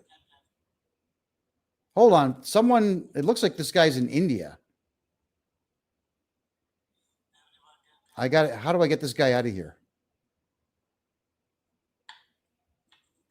I can't even block. What the freaking hell is this? Hey, dude, hang up, would you? I don't even know who you are. Get out of here. What's he doing? Sorry, guys. I don't know. This Indian guy just popped up in my feed here, and I don't know how to get him out. Dude, for real, piss off.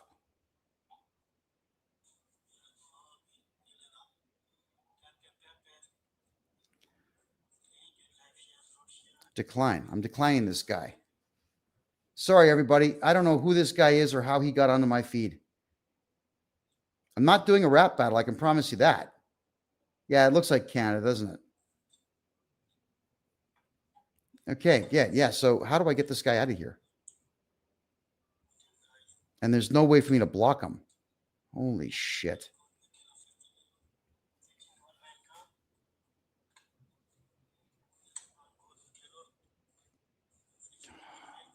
I'm really, really, really sorry. Some guy literally like in the middle of a desert is making bricks and he's on my feed. Does anyone know how to get this guy? Come on, somebody. Yeah, TikTok is messing with me, man, big time. Because I don't even know where to press a button. There's no button to ditch this dude. Dude, hey, you in India, get out of here. Fungu. There we go. I don't know that's the weirdest thing ever. Has anyone ever had that happen? Where TikTok just puts somebody on? You saw my fingers. I didn't touch my own screen. So really, really sorry about that, everyone. Yeah, tell me about it. All right, so it's your favorite mom. Can I gift a property to my son whom has been living with me since the purchase, which was bought for him? He couldn't get a mortgage about 11 years ago. It's in his name. He's been paying for everything. Well, if the house is already in his name, then you have nothing to worry about because it's in his name. That's how that works. Is there a different question that you have there? If it's already in his name, don't worry about it. Can you not pay? So actually, I was trying to answer the T4 question. I'm sorry, I got sidetracked there with that guy. Oh, all right.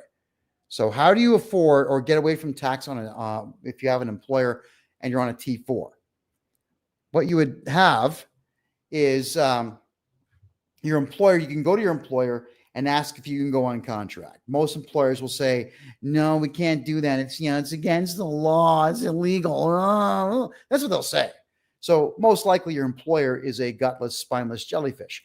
You would then come to me, Faisal, and we would add a boatload of expenses, all your legal, all your medical, all your caregiving, all your T2125 part-time expenses. I would wipe out your entire tax debt so you'd get back all your money in the following tax year. And so long as we file it digitally through their stupid website, you will get your money back within 6 weeks. If I do it on paper, 10 months. They're really screwing with us on the paper side right now. All right, so this dude here specializes in performance cars. Very cool. Well, let me know. That's something I would talk to you about. All righty. Brian Mustard says, T4 employee through a trade union where they've already deducted at the source. Pretty much impossible to get it back from the government. No, I just told you how. That's how I would do it. If you go to a regular accountant, they're cowards. They'll make sure you pay. But I'll make sure you don't. That's the difference between me and everyone else. All right, so it's your favorite mom. Your house is in your name. All you do, if you want to put a house into someone else's name, here's you on title, right there. You simply add the other person to title, wait 30 days, and remove you. And that's it. There's no land transfer tax. You're not gifting anything, and no one even knows you did it. Nobody. Levick says, how do I make myself not be a director on my holding company so no one knows that I own it? If you're in Ontario and Quebec and all the other provinces, except for Alberta, you can log into the online portal and just change it there. If you're in Alberta, you have to go to the registry with your articles of incorporation and your identification, and they'll remove you. You tell them you want to be off, give them the new name, and you're going to be just fine. What if I have a shareholder loan? It's not paid to the corporation 2 years after due date. There's no such thing as shareholder loans. I know that that's something that accountants say. If you loaned money to the corporation, you get to take it back out tax-free. That's it. But if they do a shareholder's loan to you, then your accountant is a full-blown tard, and you got to get rid of that accountant and make sure that you don't even put it down as a dividend. Just pocket the money and shut up. That's what you do. Okay? Shh. The right to remain silent. Can you cover for a man fighting for a Canadian disability assistance? In the disability game, there are tricks. All right, so look, if anybody has disability, all right, that's a really good idea. You know what? You bring a good point up, my man. I haven't done a disability show yet. And I've been reluctant to do it because there are 3 ways for me to absolutely get anybody on disability their money back. But I can't announce the strategy publicly. I have to keep very quiet about the strategy. It's legal, but it'll draw too much attention to you, the individual who receives that type of a benefit. So at some point, we will have to have one of those shows, yes. I'll keep everyone apprised. There is a way. There is a way. And you contact me privately, please. Not through DMs. Don't DM me on social media. Don't. I don't have time. Go through the website, please, because I have a team that can answer questions off the website. Thank you very much. Nick says, I'd like to know also if creating a new number corp, how to avoid putting down your SIN number. You don't have to put your SIN number down on registering a corporation at all. It's only the GST number or the payroll account number. All right, that's all that it is, not the actual registration of the corp. Kevin, is it possible to take all the money out of your LIRA before retirement age? Yes, but you got to tell me that you want to do it about a month or two prior to doing it, and you want to do it in the first half of the year. There's a reason for that, which I would discuss with you in a private chat. But yes, and I can get you back every penny of the tax they take off. Again, I'm not going to tell you the strategy here because it draws too much attention. Yes. Can I get GST for a business that I owe the government reversed and removed? No, just sell me the company. If you have it under a corporation, sell me the old company. I'll take the GST debt off your hands and you're going to be fine. All right. We got, the YouTube room's lighting up here. Miss Stacy. Hey there, Kevin from Eastern Nova Scotia. Love your content and experience. We'll be scheduling a one-on-one with you soon. All right. Looking forward to that. Jason, what's the best opportunity for a Canadian to start a business in Panama, not fully knowledgeable about their economy? Well, you'd want to cater to gringos, or if you're going to cater to the public down here, you'd have to understand what the culture is. Some of the things you could do, Panamanians love buffets. Like that's the thing to do. And if you've got a hook that outdoes everybody else, you'll make hundreds of thousands a month. There's a Korean dude down here who does it right. We worked it out. I was actually adding numbers up as I was eating at his place. And we worked out that this guy, over the course of the 3 hours that I was there with my dinner party, that he made $17,000 in just 3 hours on a Sunday night buffet. That's only 1 3-hour period on one day. You got to have a hook, but I can tell you, you can do incredibly well. Couple of reasons. I found out 3 days ago that I can buy, ready for this, a crate of 1,000 pork chops for 10 cents a pork chop. You heard me right. 10 cents, $100 for 1,000 pork chops. Now imagine running a restaurant that's called the Pork House. You know, you sell pork chops for $5. You know, season them, cook them right. But there you go. And that's just one of the bulk food items I found. I found a guy that sells eggs for 2 cents an egg. This is just, woo, okay. You can make money, but you got to have a hook. Panamanians, the Panamanians are great cooks. All right. The food here is fantastic, but Panamanians suck at advertising. You could open an advertising agency down here and kick ass. There's all kinds of stuff. I could actually use a full-time advertising guy down here. All right. I'm out of time. That's some of the stuff you could do. Obviously, you could consult. You can't be a real estate agent here unless you're a Panamanian resident officially, but you can consult and get commissions on that. There's nothing wrong with consultations, period. All right. Yeah, Panama City, guys, is fantastic. It really is. Make sure that you see the banking district so you can see the modern technology. Walk around Little Miami just to see the rich places, and make sure you absolutely have to see, excuse me, the old city called Casco Viejo. It is remarkable. It is absolutely beautiful.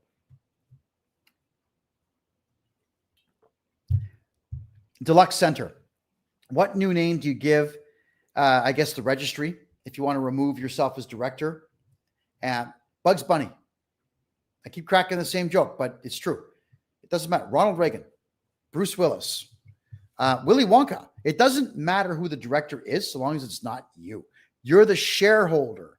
The shareholder is the guy in charge. The shareholder is the one that controls everything. The director is just the one that gets screwed. So make sure that you're not the director. All right.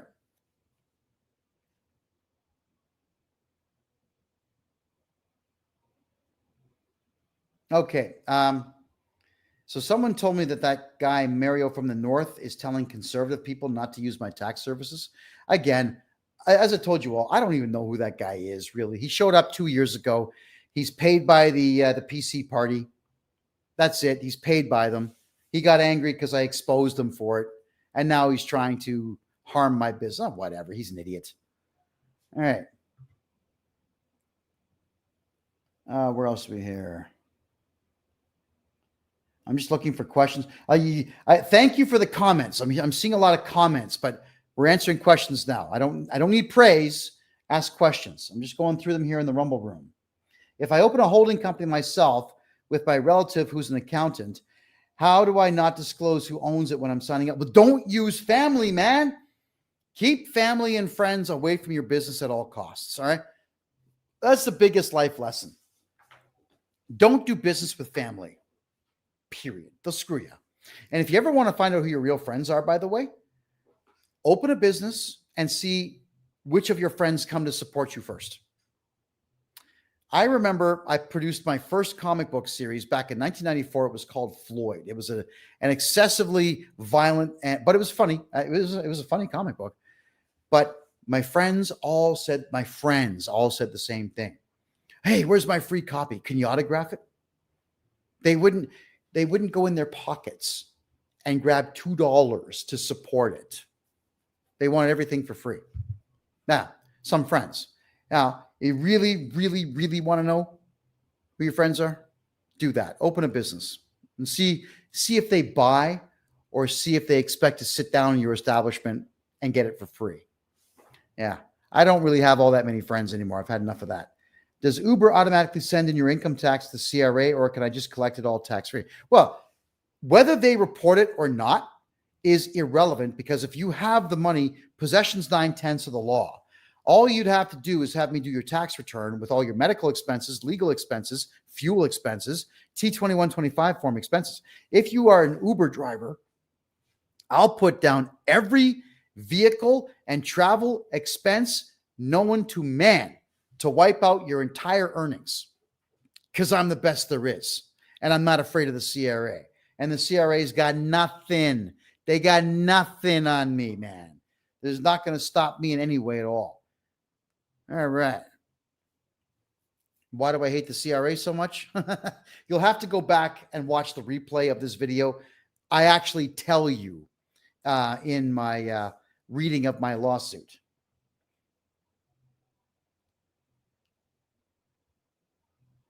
Okay. So MZ Giggles, I don't understand your question, but if you're in Alberta, yeah, okay, Mr. Giggles, I'm not understanding that question. Could you rephrase it, please? 19 says, how do I make myself not a director of my holding company? There you go. I've already told you that one. Orkin Singer says, I want to redo 9 of my tax returns. How can I book this? Do I need an appointment first?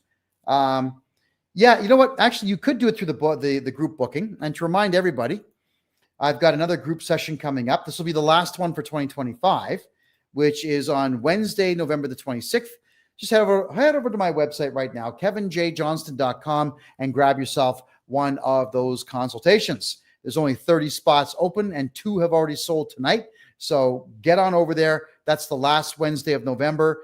The next one after that will be on the last Wednesday of January. And don't forget, everybody, I'm doing a great public speaking engagement. I have Jason Lamar. That's right. He calls himself the professional shit talker. He is going to be down here in Panama City. We're going to be live at the casino right downtown. The place is called Emotions Dinner Theater. It's Tuesday, the 16th of December of this year. 8 p.m. start time. Tickets are $100 US. Gets you a free dinner along with that, or 150 Canadian.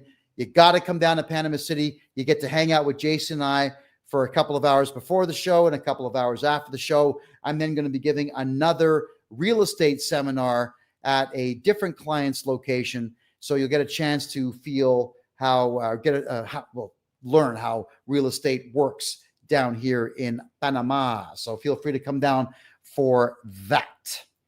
All right, getting back to the questions here. How do I get out of a sole proprietorship? Darren, if you have a valid GST number with that sole proprietorship, I will do your taxes at a loss, and then we get rid of it after we do your next years of taxes. What new name do you give them for a holding company? Guys, I've already answered that question. Hey, I just paid the CRA. Whoa. I have paid the CRA 200 grand, and they're still coming after me for another 140,000. And the crazy thing is I own them 110. First off, Henry, what do I recommend you do? Don't ever pay the CRA. The second you give them $1, they will come at you for the rest of your life. Never back down. Never cave to the pressure. Henry, you probably have a house in your name, and that's why you got nervous. Your house should be in a numbered corporation, and I have to redo those tax years to get rid of that tax debt. Now, Henry, there is a service that I have. It's not cheap, but I'll get you back every penny you've paid them over the course of 3 years of tax submissions. It's a lot of work. It's a lot of work, but you cannot capitulate. The CRA has no right to even ask you for that money. And when you give it to them, they know you're a sucker and they will pressure you for the rest of your life. Henry, if you want me to do that for you, get a hold of me on my website. My name, kevinjjohnston.com. Never give the CRA money. Do not cave in to the pressure. They're just losers at the other end of the phone. Losers. They're not even human beings as far as I'm concerned. We're only at 60,000 views. Come on, everyone. Get those fingers going. Double click, double tap. Over here on Instagram, same thing, double taps. Let's get the likes going. It really does help the algorithm get more people in touch with me so they know how to never pay tax in Canada again. What if you have an LLC in the USA? Do you have to disclose income in Canada? No! My God! You disclose nothing you have in other countries. 2 countries on the planet have pay-to-play situations and citizenships. Eritrea and the United States. That's it. You do not declare anything that you own or earn outside of Canada as a Canadian citizen. Do not let anyone tell you otherwise. It is a lie. Period. Okay. For anyone that wants to contact me, you got to go to my website. I rarely get a chance to go through DMs. You got to use my website, kevinjjohnston.com. Don't you get in trouble for having a fake director. If you were to phone the CRA saying, hi, I used my alias of Jason Bourne as the director. Please punish me. Sure. But what trouble are you going to get into? They don't have time to prosecute that stuff. What are they going to do? Well, you should go and change it back. And you'll say, okay, lie, get rid of them, and then do nothing about it. There's no jail time for something like that at all. You are allowed to have an alias. You're allowed to have 1,000 aliases, right? And you are also allowed to have imaginary friends. Did you know that? I have 9, and they all live in my anus, and they'll appear from time to time when I need them to, right? So please, everyone, stop with the fear. I have 10% shares in my family-owned company, and it's worth $1 million. Can I just send it to my bank? No, you'd have to get the family members to buy you out. The bank doesn't give you money on your shares. In a privately held corporation, you got to make a deal. If you want out, you got to say, I want to sell my shares, I want out. But nobody has to buy them at all. And 10% is not enough votes for you to do anything about it. So make a deal. Henry says, crazy thing, before I heard about you, I hired a tax machine, gave him $2,800 to resolve this, and they did nothing. Yeah, I know. Most people are. Sorry. Tax machine or tax mechanic? If it's tax mechanic, stay away from those guys. They're clowns.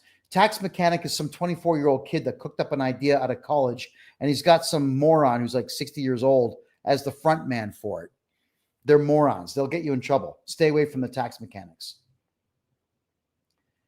Nick says, when you're saying holding corporation, are you talking about random numbered corporations? Yeah, numbered corporations, because they're easy to have disappear into the mist. There's so many of them out there, the CRA would never know how to track them. Yeah, Henry, tax mechanic, that kid's a loser. The guy who owns it, sue him. File a very big lawsuit against them.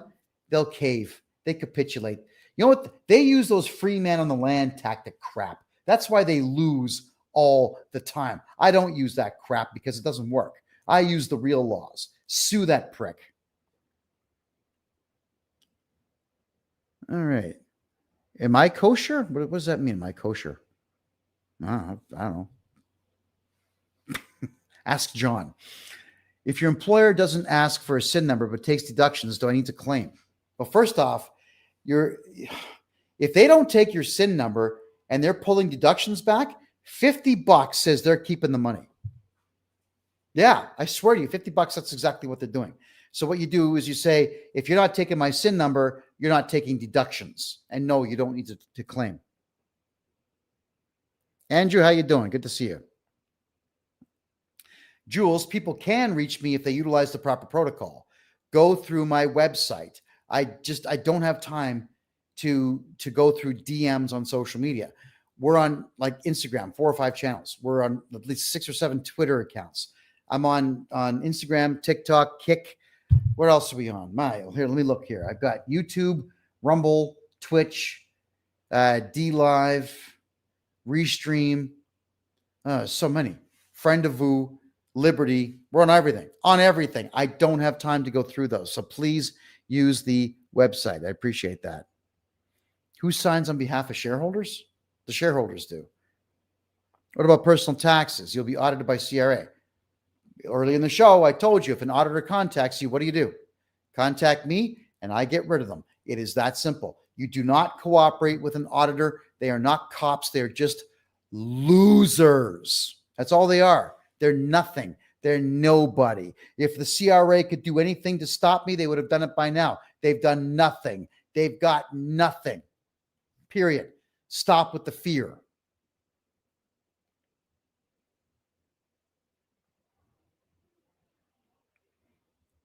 T says, I sent a request to become your client a couple months ago. All right. Okay. So T, Randy is standing by right now. Say your name, T in the subject line, and you want one of us to email you, and he'll do it right now. He's with me right now. Get it done. Thank you. Do you require all the paper receipts for Visa transactions? No. No, when we do tax returns, you don't need to put any of that stuff in there.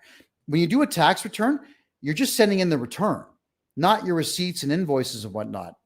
You don't need to submit evidence until they ask for it. And even then, Clause 231.1 and 167 of the Income Tax Act are non-compliant. So you don't have to give it to them anyway. That's all. You tell them no. That's why we swear everything into the courts. That way they can't bother asking for any of it. If I work with family, can I tell them to send me services rendered on a salary?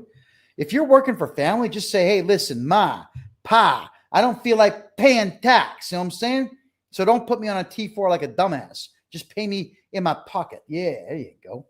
That's what you got to say. And thank you, Elizabeth, for doing that. I certainly appreciate it.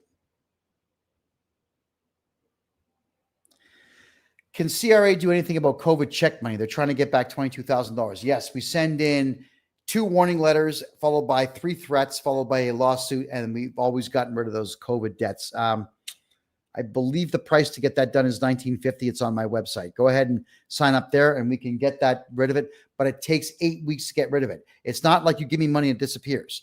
It's a process. You're going to have to sign some documentation over the course of the process. But yes, it does work. No, Darren, you're trying to book a consultation? I know for a fact that there are November times that are open right now because we opened up 30 of them. There are at least, and they might have been, few of them might have been bought. But Darren, if you're looking to get your hands on a consultation, please hit the website right now and mention you want one right away for November. And I'll make sure that one of them gets to you. How do we register a business in another country if we don't live there? Well, if it's Panama, you call me, I call my lawyer, you send the information to him that he wants, and congratulations, you've got a corporation and a bank account. That's it. In Panama, it's that easy. Same thing in Mexico. If you all remember the guest I had, I've become friends with the guy ever since, Kim Park.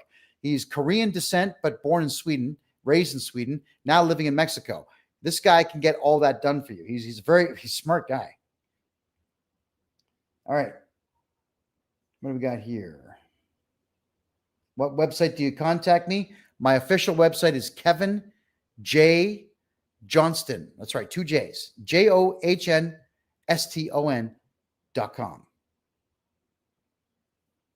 All right, so down performance mechanic, you got to email me on my website and let me know that you're the custom car guy. Get me some sketches on how you would turn a Gen 4 Camaro into a pickup truck. That'd be awesome. Make it a long bed. I'm 5'6". I need a bed that I can sleep in the back because I want to sleep in my El Camaro under the stars. Can the CRA come after director liabilities come into effect after you sell your corporate debt to me? Abso-freaking-lutely not.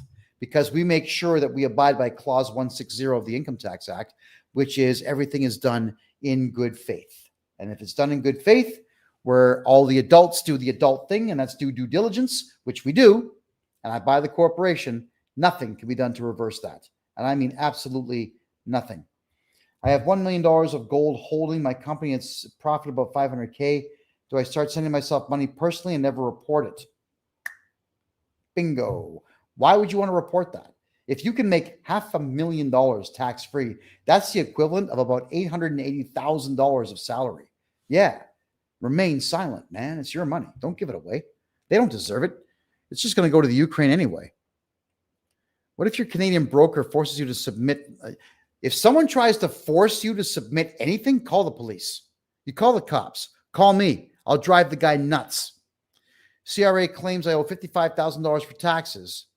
They did. I haven't filed in years. Okay, so what happens here, and that's a good point, is the CRA, they want you to do your taxes.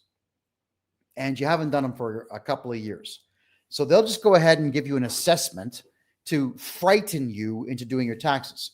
So if you haven't done your taxes for 5, 6, 7 years, no problem. I'll do your taxes and you won't owe a penny. That's how that works at my end. What's the young guy from Tax Mechanic's name?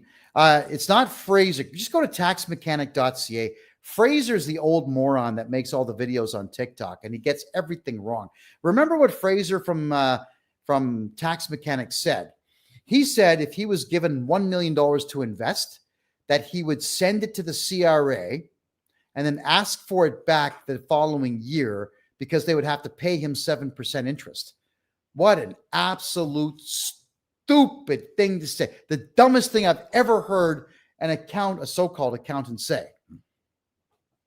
If I had $1 million, everyone go ahead and sing that song. If I had $1 million, I'd buy crypto. That's it. I'd buy crypto. I sink about half of what I make into XRP and Bitcoin and a couple of others. I also like to play the junk coins a little bit. But when XRP goes to $20 eventually, and it will, I will be quadrupling, in some cases, maybe even sextupling my money. He said, give your money to the CRA. Give $1 million to CRA and get 7% back. Do you really think the CRA is going to cut you a check for $1 million plus $70,000? And do you really want to be without your $1 million where you're not investing? You don't have anything? Are you kidding me? What an absolute idiot. Yes, there are November consultations open on my website, everybody. Oh, wait, hold on. Majo Kesson, troll, bye-bye. Bye-bye now. All right, you trolls have just got to go. Bye-bye. And gone.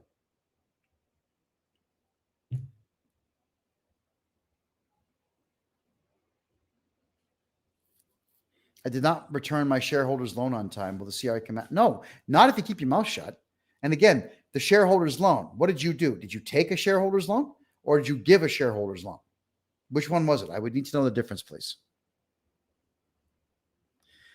My husband, Roger, sent you a message through your website. Okay.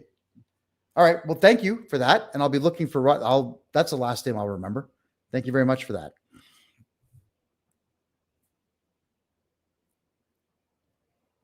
Any positive reviews? Sorry, what? Positive reviews? You mean you want me to give a positive review? I'll give a positive review right now. Tron Ares was fantastic. Go see it, especially in Ultra D box when the chairs shake. There you are. Crypto exchanges in Canada report to the CRA, but crypto exchanges in the States are not reporting to CRA. Why would they? There's no money in doing that. CRA is now holding my GST federal tax disability benefit. Okay, so what we got to do is redo your taxes for a few years and wipe that problem out. So Travis, I remember you, Travis, did a consult, still concerned about the personal implications to my personal side of things. In what sense? Just remind me what we talked about, but in what sense are you referring? Thank you. Do I have to pay the CRA for personal tax owed? Well, if I'm not your tax guy, yes. If I'm your tax guy, no. Can the CRA force a sale of a home that's jointly owned with my wife that owes nothing? No, but neither one of you should be on title. You should have that house in a numbered corporation where neither one of you is the director, but you are the shareholders, and you don't tell the government who the shareholders are. Okay? So that's that. None of you watching this show should have a house in your name. Even if it's your primary residence, it should be in a numbered corporation where you are not the directors, but you are 100% shareholders or joint shareholders. Why would you have anything at all in your own name? It makes no sense because you're always looking over your shoulder wondering, is someone going to sue me? Is a CRA going to take my money? Yeah, it's a lot of stress. Put it in the numbered corporation and there's no stress. I've got property in Canada. CRA knows nothing about it because I was never the director on those corporations, and I've never told the government in question who the shareholders are. Why would I do that? No one's business. And when I sell those places, I will not be paying the capital gains, nor even telling the CRA about them.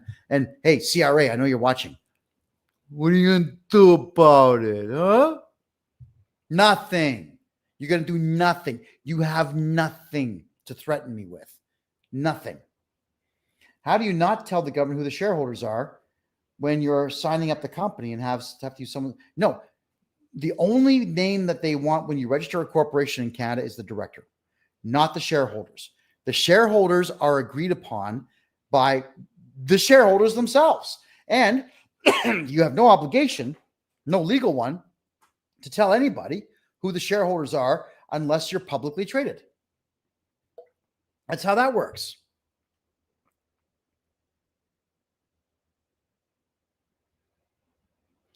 Here's a scary one. My broker froze my corporate trading account until I file a W-8BEN-E form. What do you do? Get a hold of me. I'd like to talk to that particular individual and let's see what they're thinking. So what do you do is you could fill out that WBEN form and lie your ass off. Put false information on it. Lie. Who cares? He's an idiot.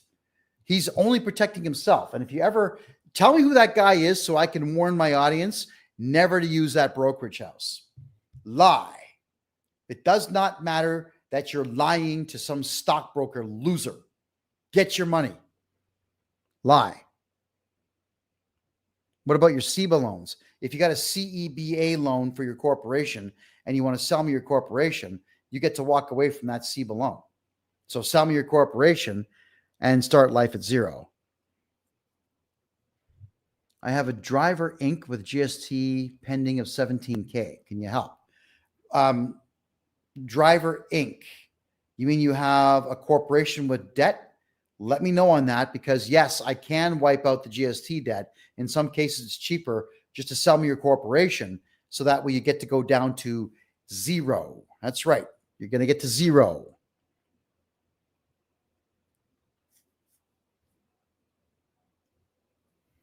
So Vic, if you want to get something going, Vic, out of curiosity, did you and I do a consultation together?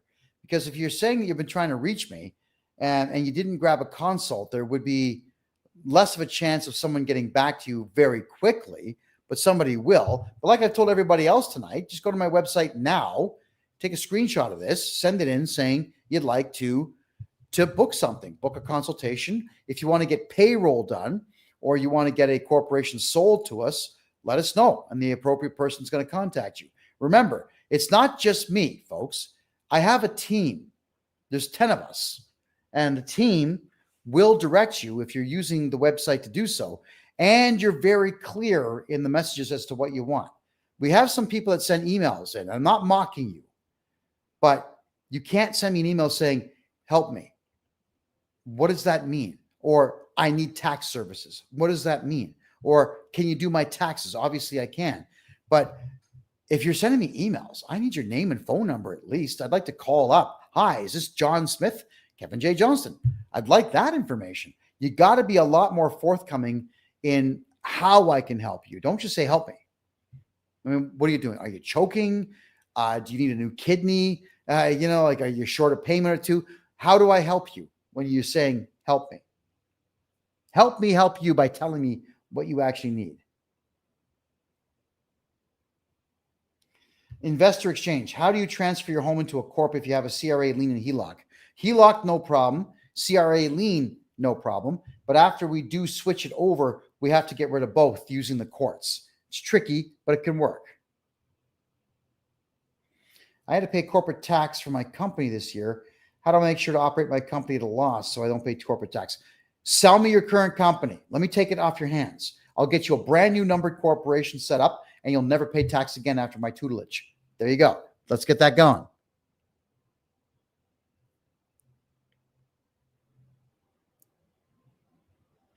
Okay, so Sikander, you took a loan from the corporation. Now, how did you put that on your tax return? Because that matters.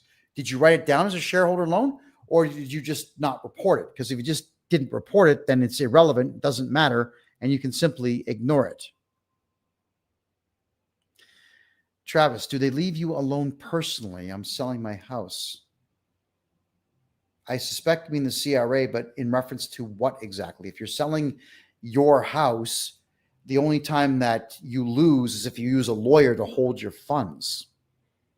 Lawyers in Canada are holding your funds when you sell a house, and they're paying the CRA and every single person that says that you owe them money. That's why I opened up a private trust company now. So we have a private trust where your funds will be held, and I only pay the bank and nobody else, and you get everything else. That's how we do it. So you got to be careful with lawyers these days, regrettably.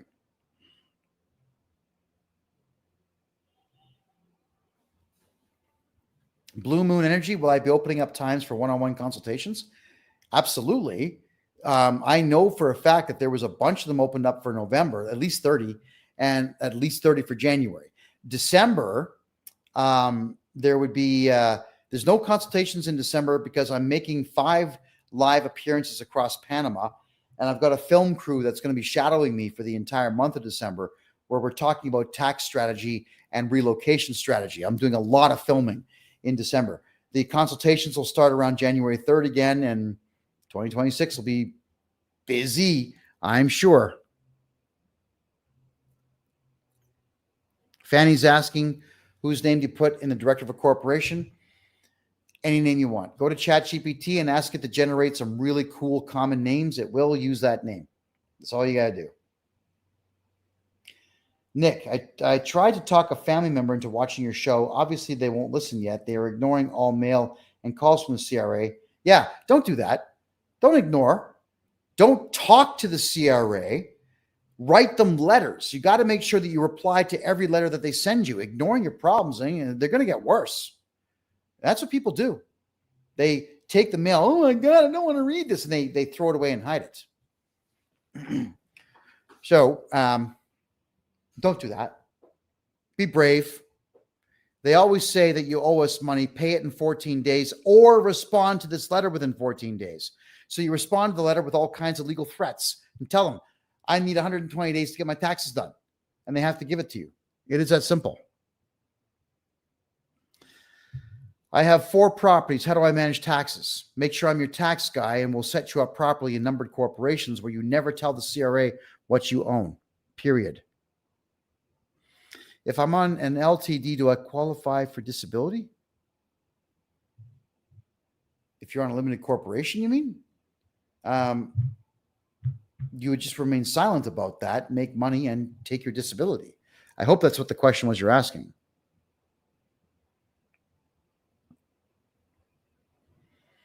How do you get loans if you claim nil for income? Through private lenders. Banks right now are not even lending money anyway. Like, you may or may not have heard that TD and Royal are in very big trouble right now. They may even start taking your money out of those accounts. It's kind of scary. So everyone, I'd recommend moving over to BMO or to Bow Valley in Alberta or to Meridian, because they're not having trouble right now. For now, they may in the future, but private lenders, if you want to go nil, then you get to keep all your money and you'll pay 2 or 3% more on a loan, but so be it. Can I convert personal mortgage into a corporation on renewal of mortgage? And what's the benefit? Well, you're not moving anything except for the property title. And your mortgage is attached to the property, not you.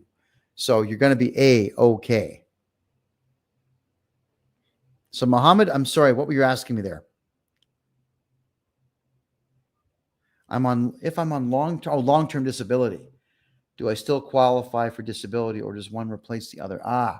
Depending the province, yeah, one may replace the other. In Alberta, they have what's called Alberta Works. It's about $900 a month you get, and you're allowed to keep your long-term disability.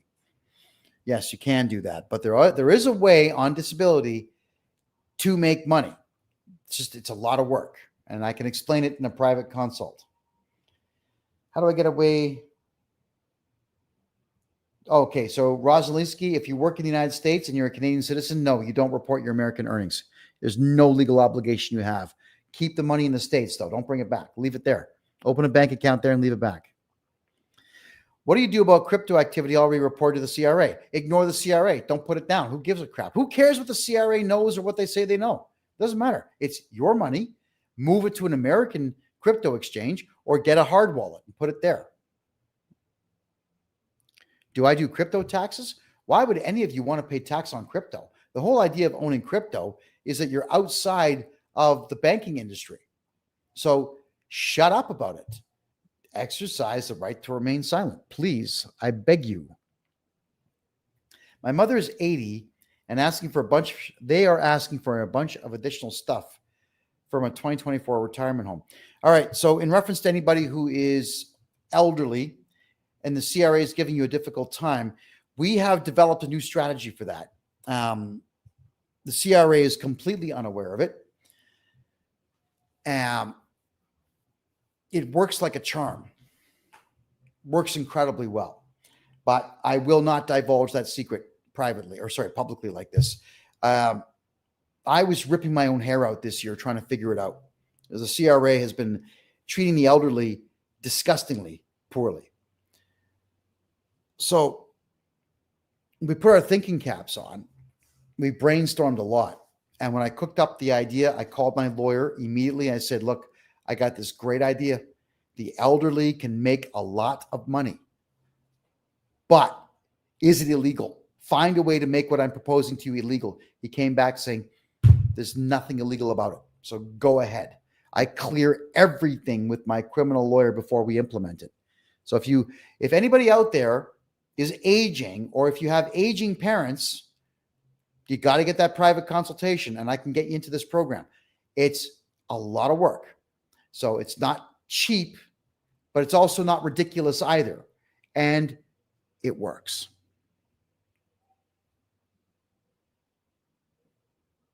Yeah, the CRA is watching me, and that's why there's certain things I can't divulge. They're learning. Oh, and CRA staff from time to time call me asking to have me get them out of debt. The CRA even punishes its own people. It's crazy. It's crazy what they do. So you can sign up a holding company with an alias and you change it if it's already open. When you open up a holding company, somebody has to be a real person at the very beginning, but only the director at the very beginning. That person goes and opens up the corporate bank account. Hopefully 2 different bank accounts at 2 different banks. And that's when you remove yourself as a director. That's how it works. It is that easy. MD Paulson, dude, I know for a fact, MD Paulson, that there are consultations for sale on the website. But please, if you could, hit the contact form on my website right now. Just put MD Paulson. I'll remember you. I want a consultation. Put that in the subject line, please. And that either Randy or myself will get back to you with an actual booking link, and you'll be able to get in there and book it. Yeah, Wolf, that's my email. Can you sue the CRA? Absolutely. Anytime that you want. The CRA are not immune to it. at all. And remember, the CRA lost really, really badly in court to Shopify. Shopify just pulled their pants down and put it right in. Oh, yeah. CRA lost big. And if they can do it, so can we. All right. And Kevin did not do your taxes for 7 years. That's good.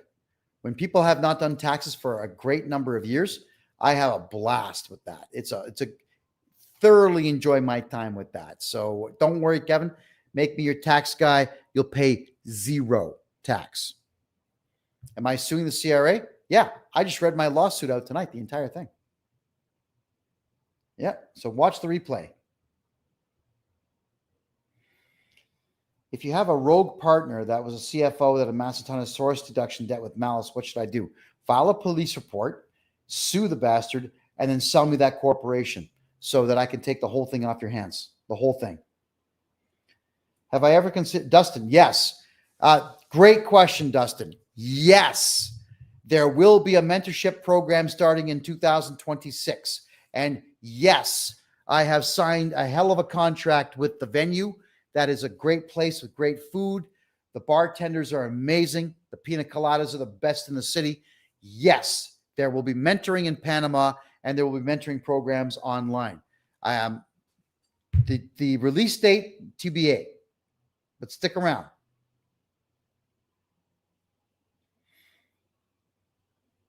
Okay.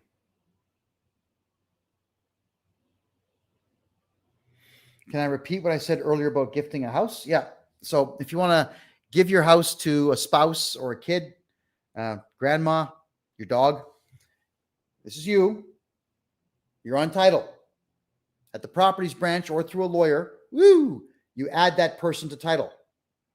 30 days later, remove you from title. That's it. There's no science to it. That's it. My dad passed away 2 years ago, and I didn't file his corporate taxes for 7 to 8 years. Sell me that company. Sell me that corporation, and you're off the hook with anything to do with your dad's debts, okay? Do that. My domain name, KevinJJohnston, not .com, but KevinJJohnston.biz, biz, KevinJJohnston.biz. I'll take that corporation off your hands. You'll never have to worry about it again. All right, just checking some things here. Every show. No, I'm not married. Absolutely not. No, I did that for 21 years. That was enough. I'm good friends with my ex. No animosity, but no, I am in no hurry to do that again. I'm having way too much fun as a single wealthy guy. Believe me when I say that. Is it better to have an Ontario corporation or a Canada Corp as a holding company for gold? Ontario, Ontario, Ontario. Like I said, there's so many numbered corporations out there that you'll just get lost in the shuffle. There you go. If I sell you my corporation, how does my credit work going forward to continue business? Well, your corporation would have credit if you applied for it, but your personal credit has nothing to do with your corporation, period. What you're doing is selling me a corporation that has debts. The debts would be things like payroll, HST, GST, PST, lawsuits, judgments, fines issued by municipalities or provinces. If you've got corporate vehicles, all the 407 charges, all the parking tickets, all of it. Anything the corporation owns, I take all that debt. And then I give your creditors the bad news after I'm the owner. You know, dang it, you just aren't getting paid. Too bad. Way too bad. All right. Just check a few more here. Running short on time. I'm going to go back to the Rumble room now and have a look. Rumble's pretty active tonight. Let's have a look here. MZ Giggles. Hey, Kevin, I got to file an Alberta TD1. Haven't filled out one in 3 years. I'm a contract worker for a new company. Recommendations? All right. So anybody who works in the oil patch or on a farm or anything in Alberta, which is probably physical labor in some way or trucking, you want to make sure you have your own numbered corporation in Alberta. And you would also want to be invoicing your employer or the guy who's contracted you write invoices, put GST on it. Do not do a tax return on the brand new corporation ever. And that way you get to keep all the dough. Yeah. All right. Here's something weird about the province of Alberta. Alberta and Quebec are the only two provinces in Canada that have a separate tax return for corporations. That Alberta will rely on the CRA's reports if you don't do your Alberta tax return, because Albertans don't even know that they have to do an Alberta tax return. In fact, I didn't even know that until last year.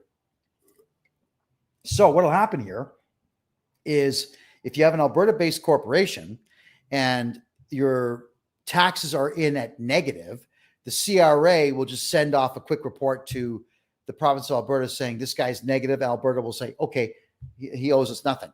But if you do owe tax, Alberta will then pester you for tax. But let's just say I redid your tax and sent that tax report into the CRA and told the CRA XYZ Corporation in Alberta does not owe tax money. I would also have to redo it for the province because the CRA will at that point not report back to Alberta or Quebec that you didn't update on your taxes and that you don't owe. It's weird. And it's annoying is what it's really annoying. So that's the only issue with Alberta. It's not a big deal, but it does mean you have to pay attention to what's going on. Never do consumer proposals ever, because your credit is screwed for 7 years and you still owe the money. It's mental. Let's just wipe out your debt using all the tricks that I know.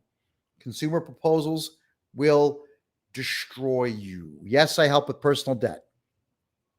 All right. I think that is it for the questions. Yes, it most certainly is. Holy smoke. We've been here 2.5 hours, everybody. My butt's sore from this chair, but that's okay. It's all worthwhile. All righty. Oh, here's a question. If you're opening up a brand new corporation, I'm being asked here if you should report quarterly or annually. If it's a brand new corporation, you shouldn't report at all. Just do business, don't report. You're going to be just fine, because that's the first tax return that screws you. That's where you are agreeing to the CRA's contract to become an in-trust tax collector for them. Why would you want to do that? Don't do that. Please, when you get a brand new corporation, that's it. Done. The CRA knows nothing at that point. Do business, pocket the money, live life.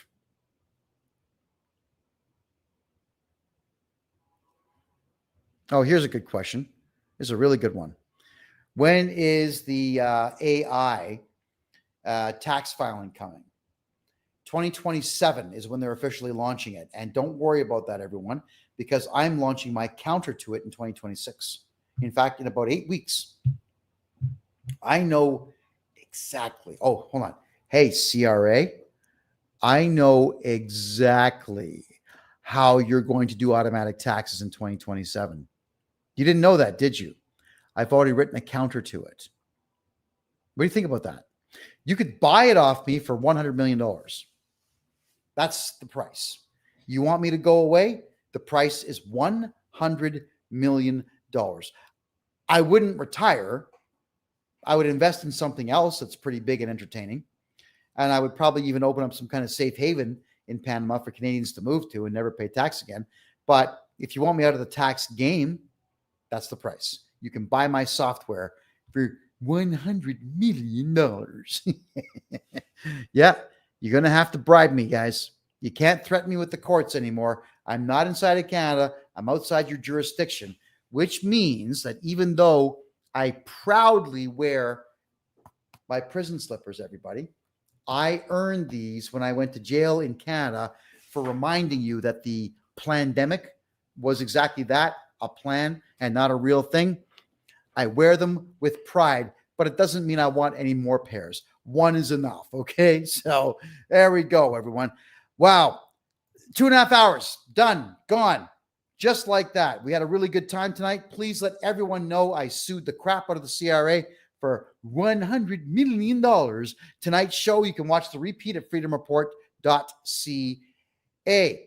Go to my website, kevinjjohnston.com. You can download a copy of the lawsuit and read it for yourself so that you are well aware of every single crime the CRA commits. Don't forget, the last Wednesday of this month, November 26th, group consultation.